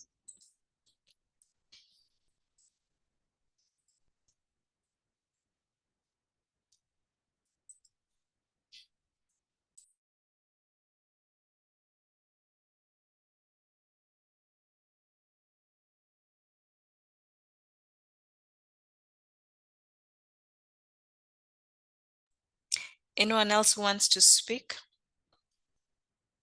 Yeah, Maureen is saying possibility of draining resources, thus putting the business at risk.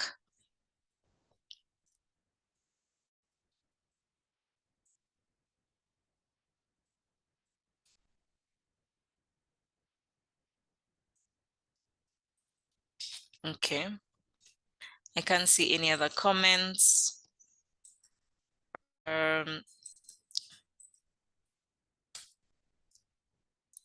Yes, so this is just maybe the slide that we want to focus on. So what quadrant are you spending your most time on? Are you finding yourself in number 1, 2, or 3, or 4? What quadrant are you finding yourself? I think we went through this quadrant again.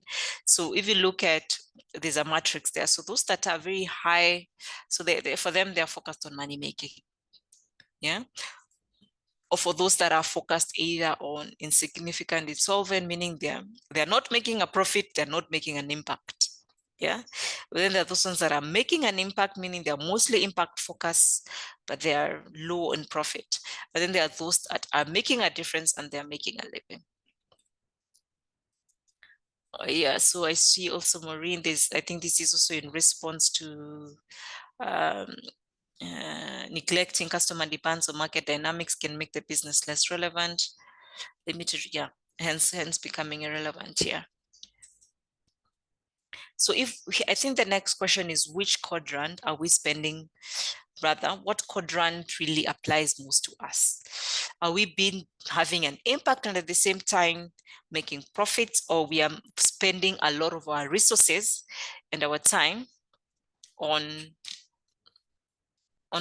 being profitable only, trying to see what margins make sense?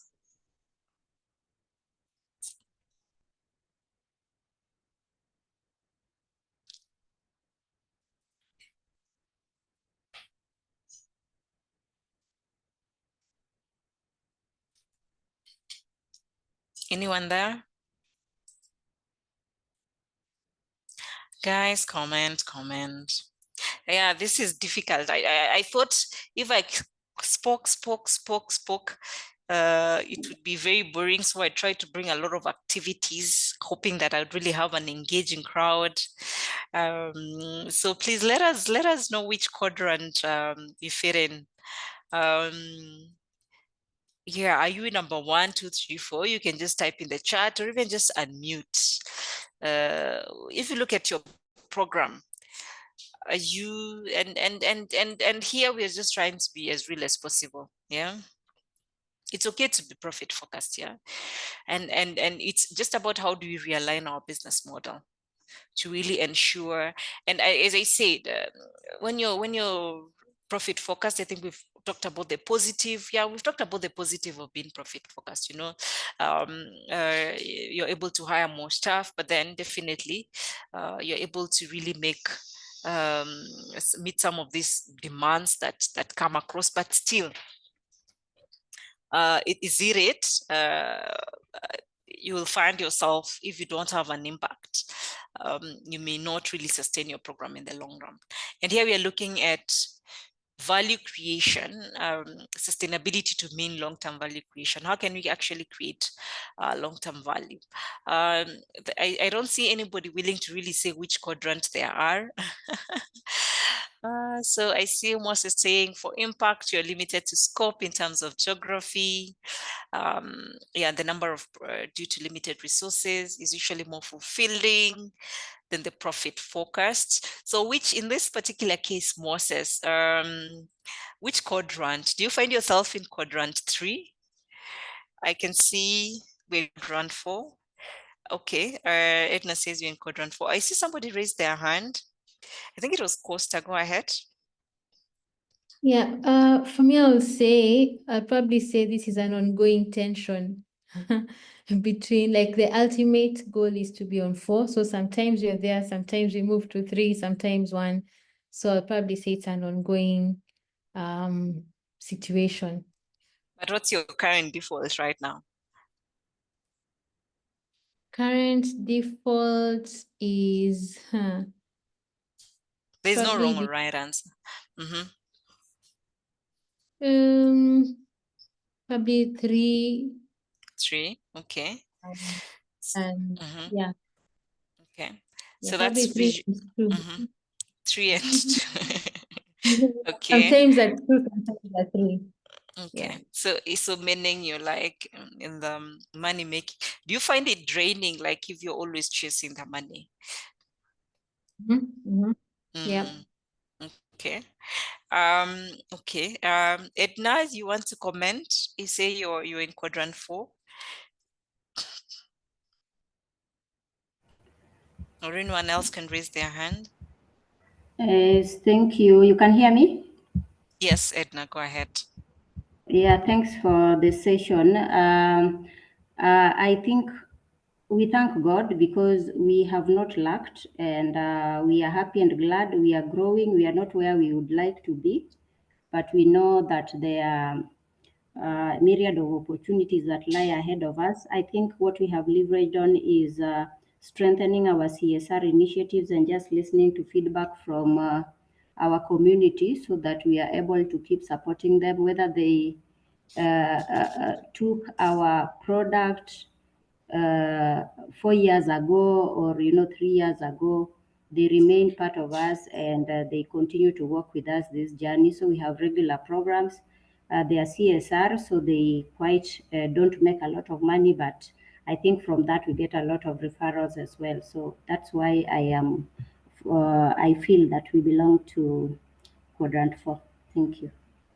So thanks, Edna. So there's what you do in terms of the free programs, but so with the free programs, people get to know more about you, get to know what you do. But does it mean that equally you have people paying you as a result of that? Because that's now what now shifts to quadrant 4. Is that the case? Yes, we have programs where they pay, but Okay. there are also regular programs that they don't pay for.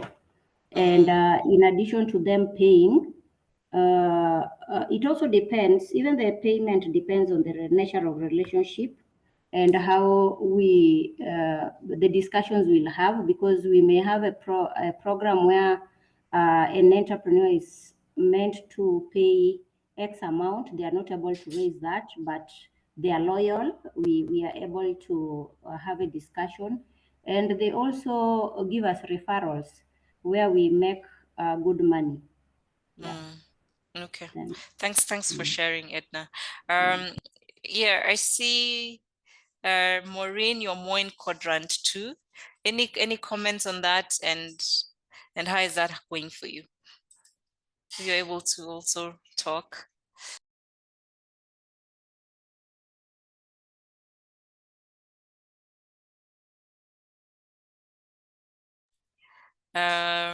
I think Maureen had also say she's unable to talk. Moses, you say you're in the impact quadrant. So is it the number 3, the visionary and vulnerable?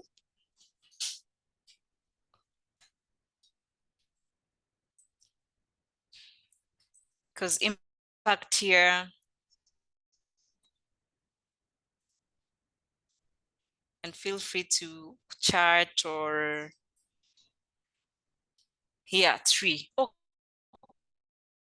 Okay. Yeah, are you in a position to talk, Moses? It would be nice to just hear where everybody is.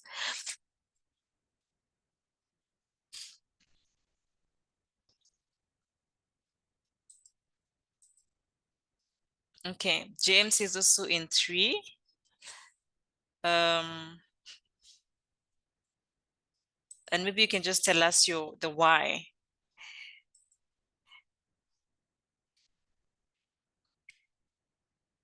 James, if you're in a position to unmute or comment, as well as Moses, just explain to us.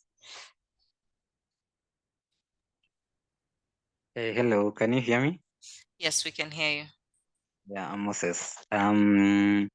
Organization deals with youth in agribusiness.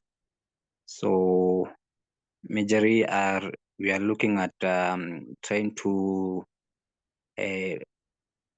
match the opportunities that the businesses are looking for. For example, if it's training, education, acquisition, financing, mentorship. So what opportunities they get from the organization is what we look at as the impact they're getting. So Yeah. yeah. So majorly we feel like our organization is because most of these youth agribusiness enterprises, most of the youth are starting and they lack the access to these opportunities. So after the linkage, we are able now to get the feel of how these people after the linkages. Okay. Yeah. So do you make profits? And not yet. Like, okay. Yep. Sorry, I can't get you. Are you making profits? Do you have plans to do that? Yeah, we have plans to do that because we have been running. It's the fourth year we have done it through partnerships. So we have been able to run without profits through partnerships. But now we feel that since we want to have more impact, we need to raise more resources in order for us to able to gain a stability on impact and also profits.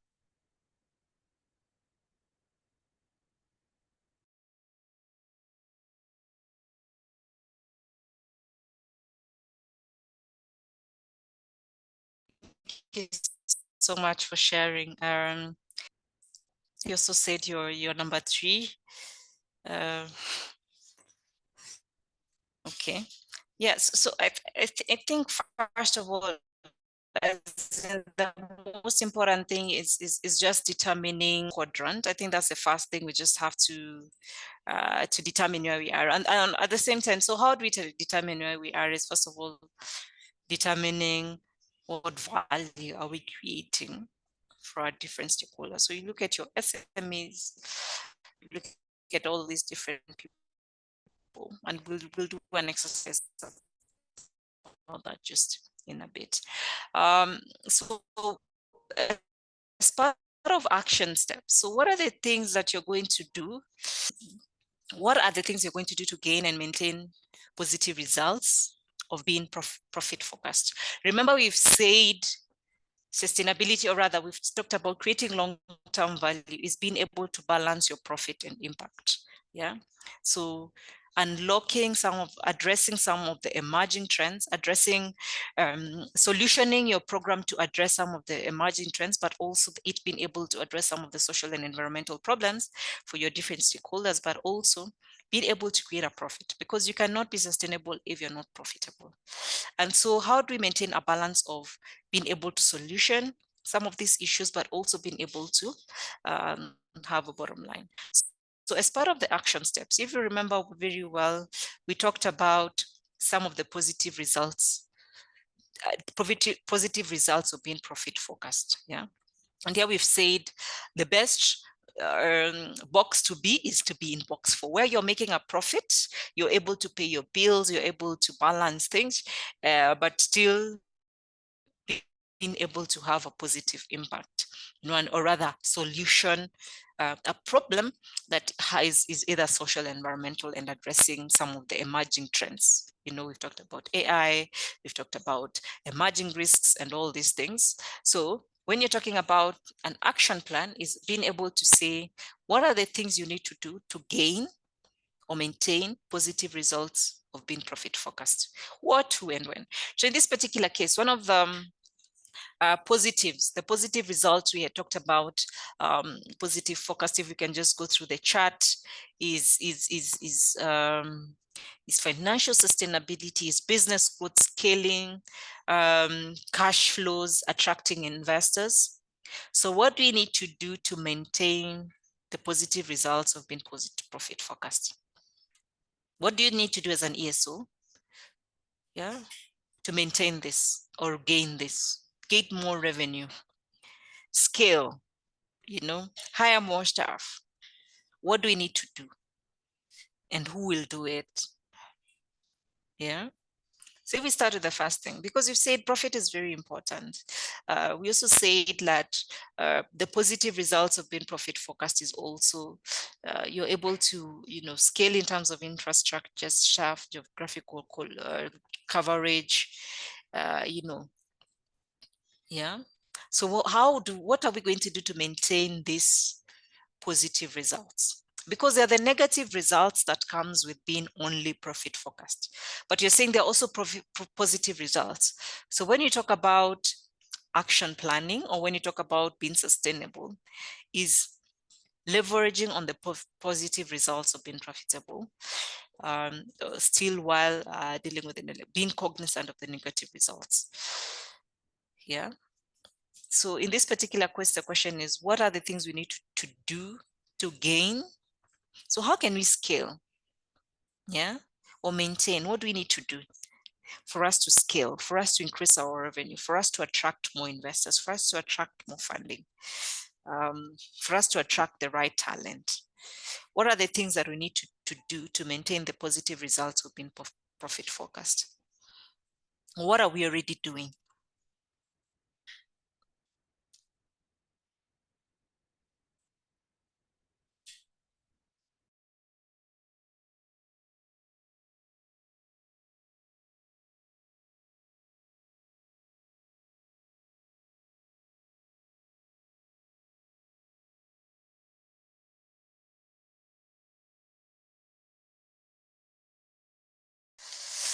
Any takers? What are the things we need to do to maintain the positive results of being profit focused? I don't know if we are understanding this. Definitely with an online class. Yeah, so for instance, how do we maintain number 4? And here looking at it from a profit. We want to make a living as an ESO. So what do we need to do to make a profit as an ESO? What are the things that we need to do to make a profit, or we need to maintain? Maybe you're already making a profit as an ESO. Maybe you can just share your learnings. What have you been able to do to remain profitable? What value are you creating? Remember, we've said sustainability is about the value you're creating. So what value have you created for your SMEs, for your funders, for your partners, to ensure that you're able to retain profits? Or what do you want to start doing to ensure that you're profitable? Yeah, marketing and business development, yes. Yeah, this is something maybe you want to start doing.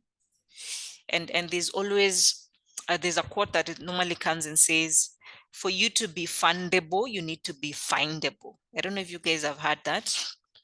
Like, for people to know really what you do, you need to be findable. And in this particular case, like, the moment you understand your why, the moment you understand the value you're creating, the unique value, you know, you're creating, the problems you're solutioning, the ecosystem problems that you're solutioning for different ecosystem players, the moment you have understood that and you craft it in such a way that people know, you know, we come to you for this specific value. You know, when I want to learn about circularity, when I want to learn about, you know, expansion, I know I will get value when I go to this ESO. Yeah. When I want to know about AI, once I want to know about risk management, I know this ESO will give me value, and people know that. And you position yourself as the go-to person for that particular value item. Yeah, you know, that's one way of being profitable, because people will know what you do, and definitely marketing yourself around that would really help. So review and align our marketing strategy. Yeah. And remember, it's reviewing and aligning your marketing strategy around your value components. And even before you determine your value, you need to ask yourself, what are we solutioning in the ecosystem? What long-term value are we creating within the ecosystem? Not short-term, long-term. And I hope initially we've discussed on how we can actually create long-term value. Thank you, Maureen. Your marketing strategy. So let's think about staff. One of the things around being profit focused is you being able to get the right talent. So what are the things that you need to do or maintain, you know, to maintain the positive results for you to continuously get good talent? So Krista is talking about working on partnerships and collaborations with ESO to leverage our strengths when working with our clients. Fundraising, yes. Yeah, you can only get money. Remember here, profit is about revenue generation. Yeah, so you can only continue getting revenue the more you fundraise. So what are the things you need to do to have a positive cash flow within your ESO?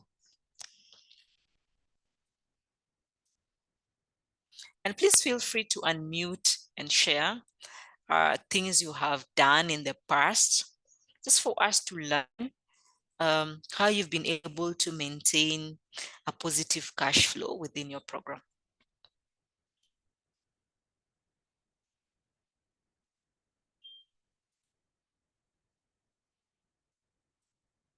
Okay, the next part is around what are the things you need to gain and maintain being purpose-driven. So here, purpose-driven here talks about impact. What are the things you need to do or continue doing or ensure that you start doing for you to have a positive impact within your program, or for it to be evident, you know? And is it something that you want to start doing now? Is it something that you need to put in your plan? Is it something you need to put in your strategy? An action item could actually be, we need to really look at our entire strategy, reviewing it.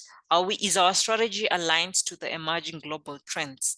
Is our strategy aligned to the emerging funding needs, or is our strategy aligned to what investors are looking for? That can also be an action step. Maybe you're solutioning things that are not trending, or you're solutioning problems that are not systemic, meaning you're not really addressing you're not really solutioning what SMEs are looking for. Or maybe you're offering the same thing everyone is offering. As a result, SMEs can't really know what value, they can't answer the question, what value am I getting from this ESO? And actually that's something to reflect on. Do ESOs really know what value they're getting from your program?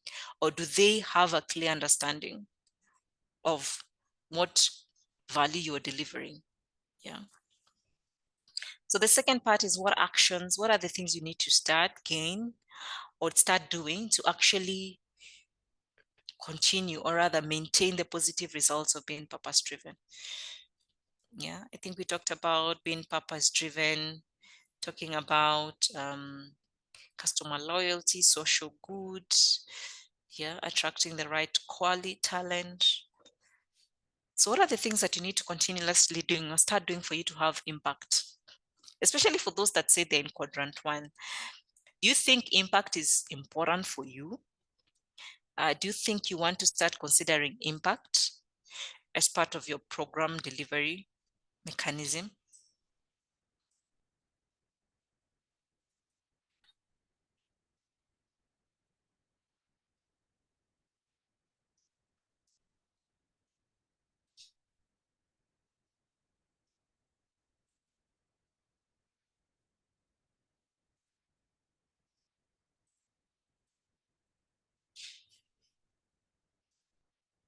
Any comments?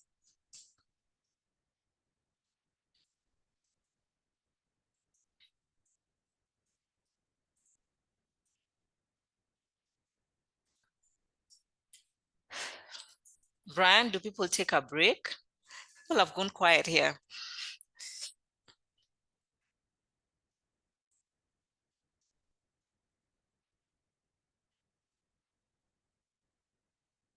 Yeah. Okay, I'm not seeing any takers. There's M&D capacity building, yes. Yeah, because you can only know impact if you're measuring it. Okay. I just need to include a slide. Just give me a moment. As you're thinking about how do we enhance impact in our program.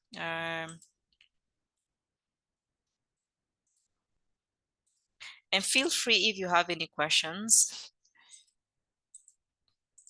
because we have one more slide looking at. And just to tell you, in this particular series, we've been covering the what and why, and in the physical session, that's for those of you who will be interested, we'll be looking at the how. Yeah, so technically in this particular series, you're mainly looking at what is sustainability, why is it important, why is it that we need to create value, and bits of, rethinking about our delivery model and what we need to do to actually create this value. Yeah, and I think that's how we've been going through these particular questions. The other thing that I want us to relook is, because we've looked at the action steps, and I hope we are able to think about some of the action steps. So an action step would also be doing market research as well as stakeholder survey, because this can also, this is very nice. So you're able to determine what impact you're creating, to validate if this impact makes sense, and things like that. And the other thing is about the red flags. And this is, what are some of the red flags that you know, signs that you're saying, hey, I think here we are over focusing on profits and neglecting our purpose. Yeah. And then the other part is, what are some of the red flags that you see that we are saying, okay, fine, I think here we are focusing on too much of our purpose and neglecting, hey, our bills. Yeah, because as we said, sustainability is about balancing both profits and impact. And sometimes you may find, and I think we've talked about some of these things. What are some of the negative concerns of focusing purely on profit? Is because, you'll find you're offering superficial programs. You're just recruiting, having so many SMEs within your program, and there's no impact, and you're not even measuring it. So you're really, people are not coming back to you again because they're not seeing value in your program. So what are some of the red flags? And maybe a red flag, an example of a red flag is, that people are not really seeing value. in what you're offering. When people say, I am not joining you because I don't see value for money. I am not paying for your program because I don't see value for money. You know, as an SME, I'm coming to you and I need you to help me scale. But once I go through your program, I'm getting the same thing I would have gotten if I Googled, or if I went to incubator or accelerator X. So you've not really you've not really determined that value framework or value maximization framework for you to really being able to market. I think some of you have talked about realigning your marketing and your outreach. Yeah. So what are some of the red flags you can see and say, hey, here, I think we're over focusing on profit. So what are some of the red flags you can say, here, I think we're over focusing more on the profit, on the purpose, and neglecting our purpose? What are those red flags that would, hey, okay, fine, let's reevaluate what we are doing?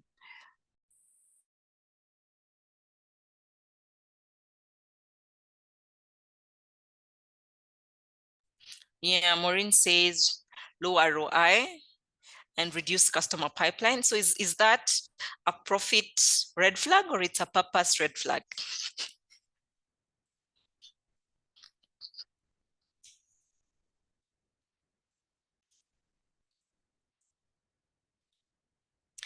Yeah, and you know, ROI can be in two things. So an ROI would be you have recruited 50 SMEs, and by the time you're finishing your program, you have 10.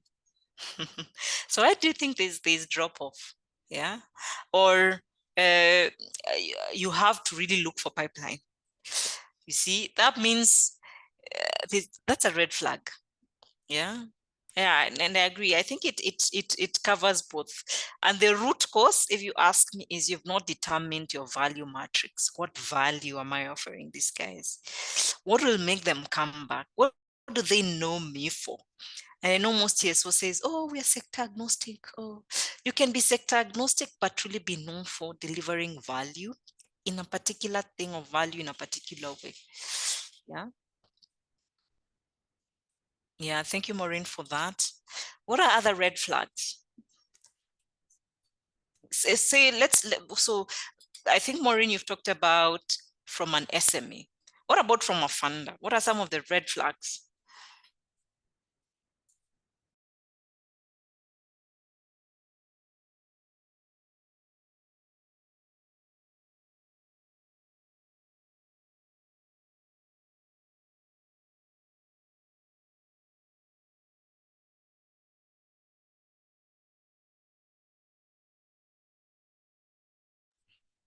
What are some of the red flags?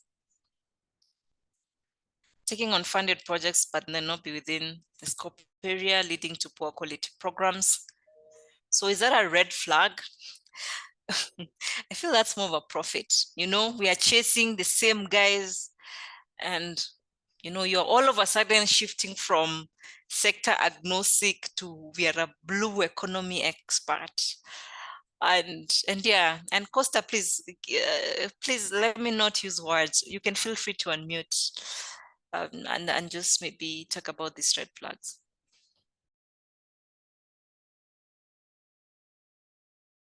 Or some things you have seen within the ecosystem that really is showcasing we are not going anywhere as an ecosystem.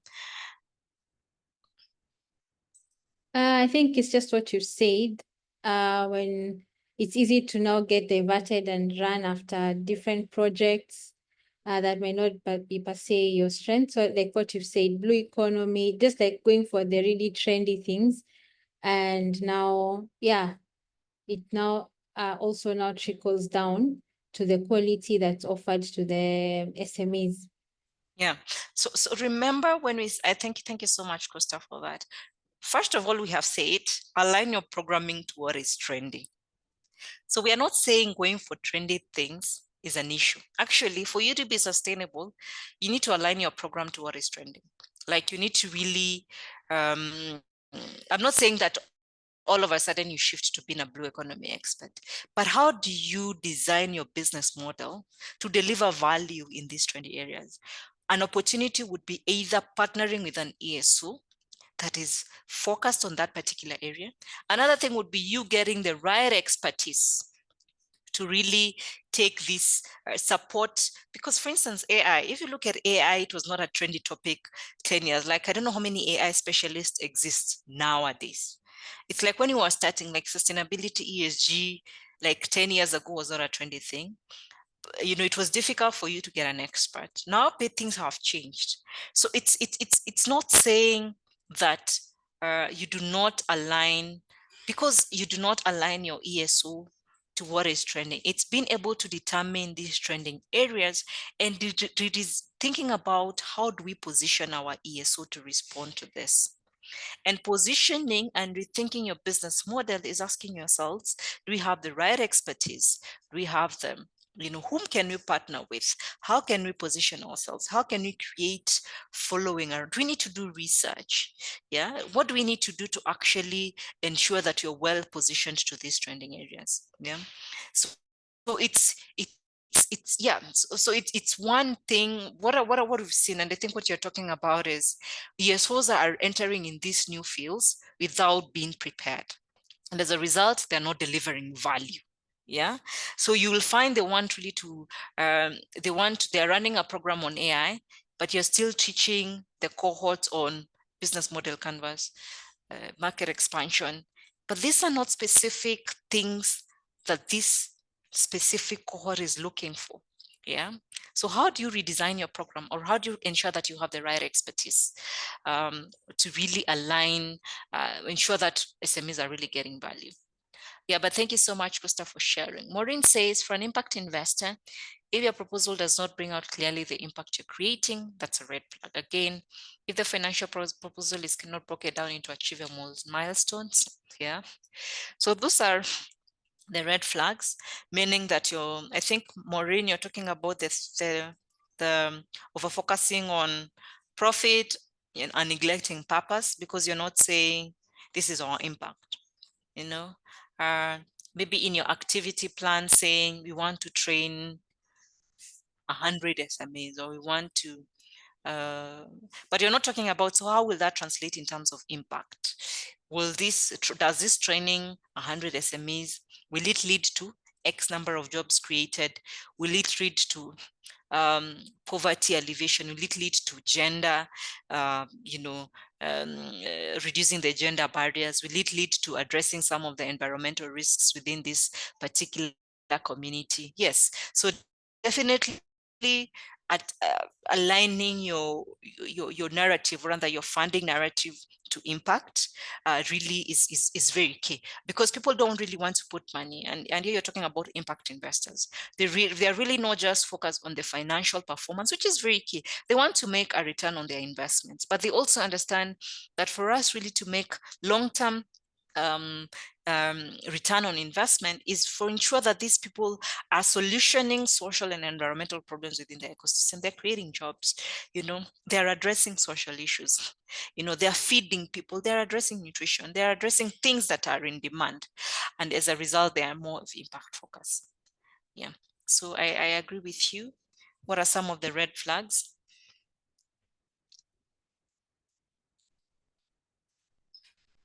What are the red flags?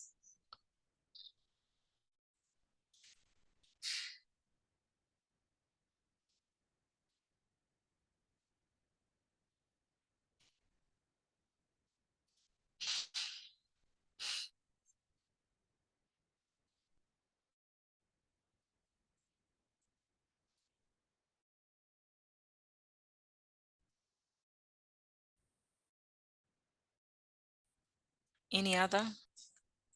Now, and even as we close off this exercise, yeah, it's first of all being able, and if you have seen how we've gone with this presentation, we first of all started determining what is sustainability, why sustainability, and thinking about profit is very important for an ESO, but then profit with impact is also good for an ESO. And how do we design our ESOs to deliver value? And here we're talking about profit from a value kind of delivery mechanism, but also impact from a value-driven mechanism. But now the next part you're just going to design, and this is the last part of our delivery. And I see we have a few minutes. And this is like, if you are to think about, like a sustainable business model. And I want us to take time and you can also, this is what you'd call like a sustainable business model canvas. Yeah. And these are like building blocks for assessing and your sustainable model. And how we go about this, we start by determining what are some of them. So we determine what are some of the strategic context for this. So the strategic context would be, what are some of the mega trends that our program is addressing? What are some of the social and environmental issues? What are some of the risks, the dependencies, the value? What value are we really creating? Yeah. And then from there, you think about what are some of the activities? What are some of the activities that you can actually use to determine this, to address the strategic context? So it would be like, we'll do training, or we'll do this. Yeah. And then looking at ambition. Yeah. Describing your business values and intention, and they should fit within your core business strategy. So for instance, if you're an impact focused, or if you're a blended focus kind of, if you're sector agnostic in this particular case, I am sure each of us has a strategy. So what is it that, how does us aligning to this strategic concept fit within our vision? And what are the key resources that we need to actually address? So here we'd be looking at people and things like that.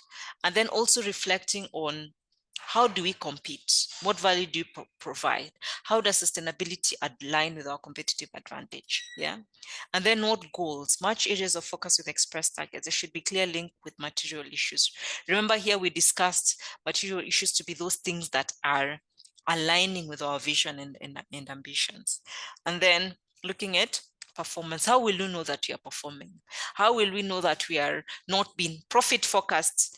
How will you know that you've not been impact focused? Yeah. And then looking at, what are the most important issues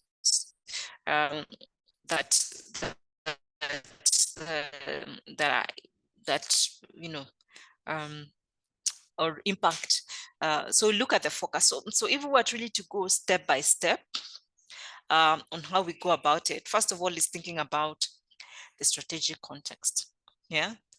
What are some of the global mega trends or some of the issues that you are aligning to? And then from there, we now think about the focus. How do we ensure that our focus really will be really to the point? Yeah. And then how do we do the activities, and then ambition and vision, then go into key resources, value proposition, goals, and communication. So I don't know if we're able to determine this. Maybe we can focus on one area. Maybe we just focus on 2 boxes for now, actually 3. And I want us to look at, sorry. I'm trying to see. Maybe we talk about strategic context, just walk us through that.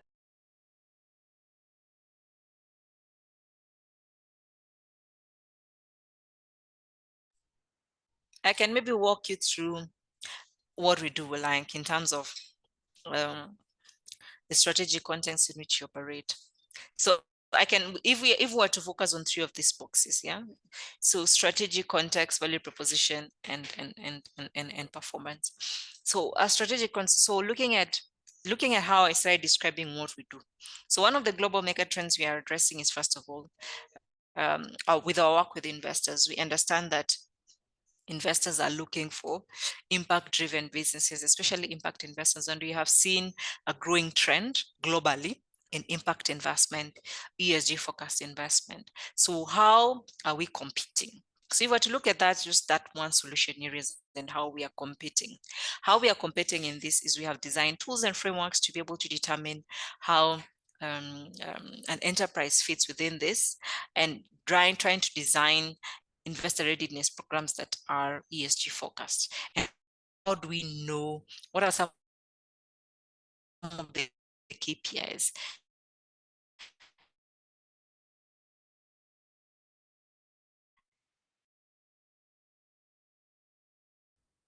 that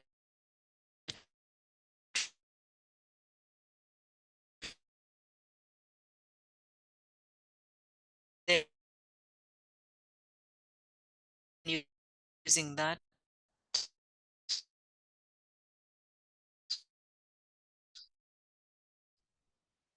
You can't hear.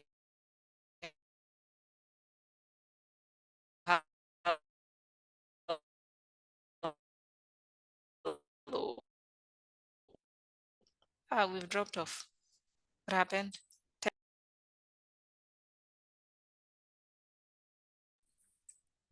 Oh God.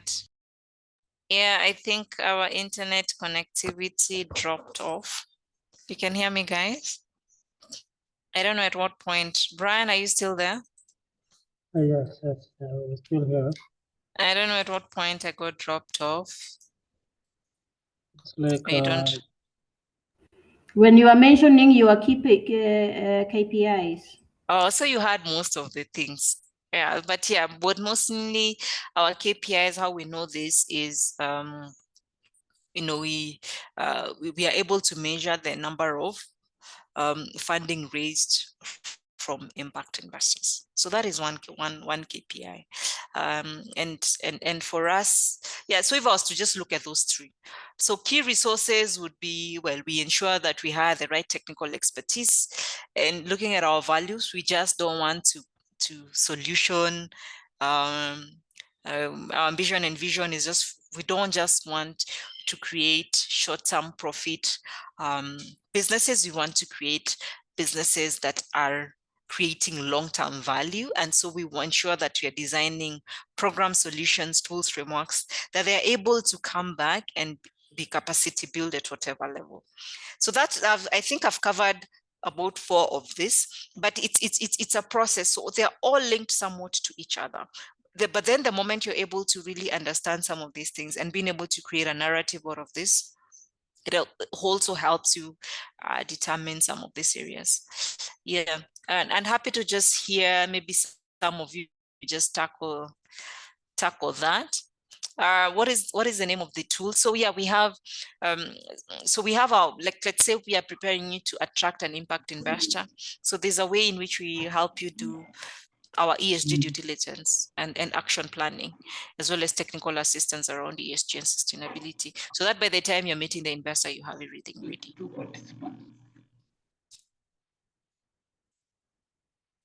Okay.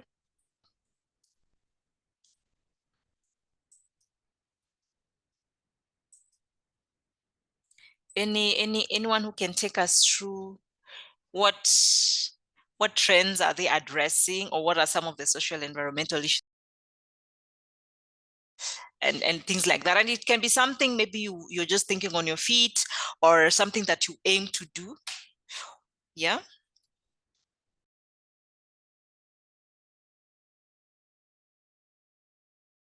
Or something you've gotten as a result of this training. If you had to think of one trend that you're aiming to either address maybe in the coming year, what would that be? And how would you compete, and how would you ensure performance?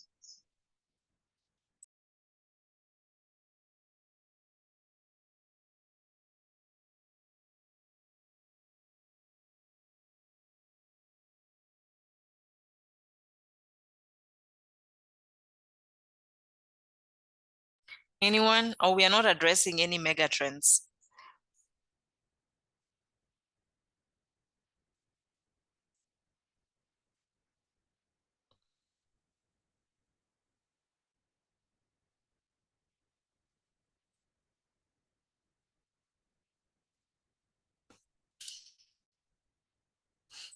Anyone? We can close here in case there's no one who is thinking about this. But this is a tool I think we can share with Brian, this framework, and just provide more guidelines, just for everyone to be able to where they are on their sustainability journey, or determine what are some of the risks they're addressing. But just also to wrap up this session, is first of all thinking about, remember what we started off by talking about, think about the value that you're creating as an ESO, and ask yourself, how are you actually creating value? And the more you create systemic value, the better, or the more you create value that is aligned to some of the emerging risks, emerging business environment, emerging positioning yourself to really address some of the systemic issues that exist within the ecosystem, and being able to balance both profit and impact, and designing your program in such a way that is addressing some of these things.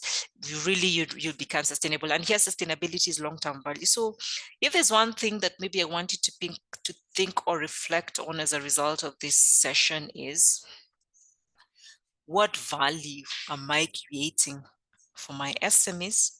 What value am I creating for my partners? What values am I creating for my investors? What value am I creating? And here, talking about long-term value am I creating for the different people that I serve within my ecosystem? And how am I ensuring in this long-term value I'm able to get profit, and I'm also to ensure that I'm delivering impact in one or another. And the moment you have determined your value equation, you're on your journey to sustainability. And remember, your value equation is determined, it should be aligned to the changing global ecosystem, it should be aligned to the changing investment landscape, the changing risk landscape, the changing technology landscape, the changing political disruptive landscape. And we've said, if you're not able to align the quote that we said, it's not the toughest that will survive this ecosystem. It is not the most intelligent that will survive in this ecosystem. It's those that can be able to change. Rather, it's those that can be able to align, to change, or be adaptive to the changing ecosystem in which you're operating in. And that requires innovation and rethinking the value that we want to create for the different ESOs, rather for the different users. And I think moving away from wearing your hat as an ESO to thinking about whom you're serving. And I think that's where the purpose or the impact focus lens comes in. Really helps. So we will have another physical session, and here we'll do very much more exercises, and it will be geared towards your ESOs. And so we'll be using existing frameworks that have been proposed within the ecosystem. For instance, looking at your whole program. So how do you ensure sustainability from a program level point of view? So I think we have a 5-hour physical session delivered, rather, exists coming up. I think Brian will tell us the day, but please ensure you join for that if you're able to attend physically, just for us to be able to determine the how, and I think that will be great. So over to you, Brian. And happy to receive any questions and anything. Thank you very much, Gladys, for that very good session for 3 hours. And also thank you to everybody who has stayed behind to ensure that they really gotten everything. Of course, this is incremental learning, and we are hoping that you will also attend the physical sessions so that you can get to dive deeper into this particular topic of sustainability. And I think it will even be more exciting. I had Gladys mention that now that will focus more on financial sustainability, which we know is a pain for many organizations. So I'll be sharing a feedback form after this. Just make sure that you give us feedback so that we can be able to improve the other sessions that are coming throughout this week, as well as the physical sessions, which will be next week. So next week's sessions will be from 4th February, 5th and 6th. So this particular session will be on 4th in the morning hours from 8 to 1 thereabout. And then the other session will be from 2 p.m. to 5 p.m. So we'll be engaging you for a full day, and it will be the sessions back to back. If you have any question, just feel free to ask me. I'll put my phone number here for anyone who needs wants to reach out directly. 34549. And if you want to reach out to me on email, you can still do so. I'll be sending you the feedback form as well as the invitation to the physical sessions for next week. Other than that, I think we can close this session here. Thank you and have a good evening.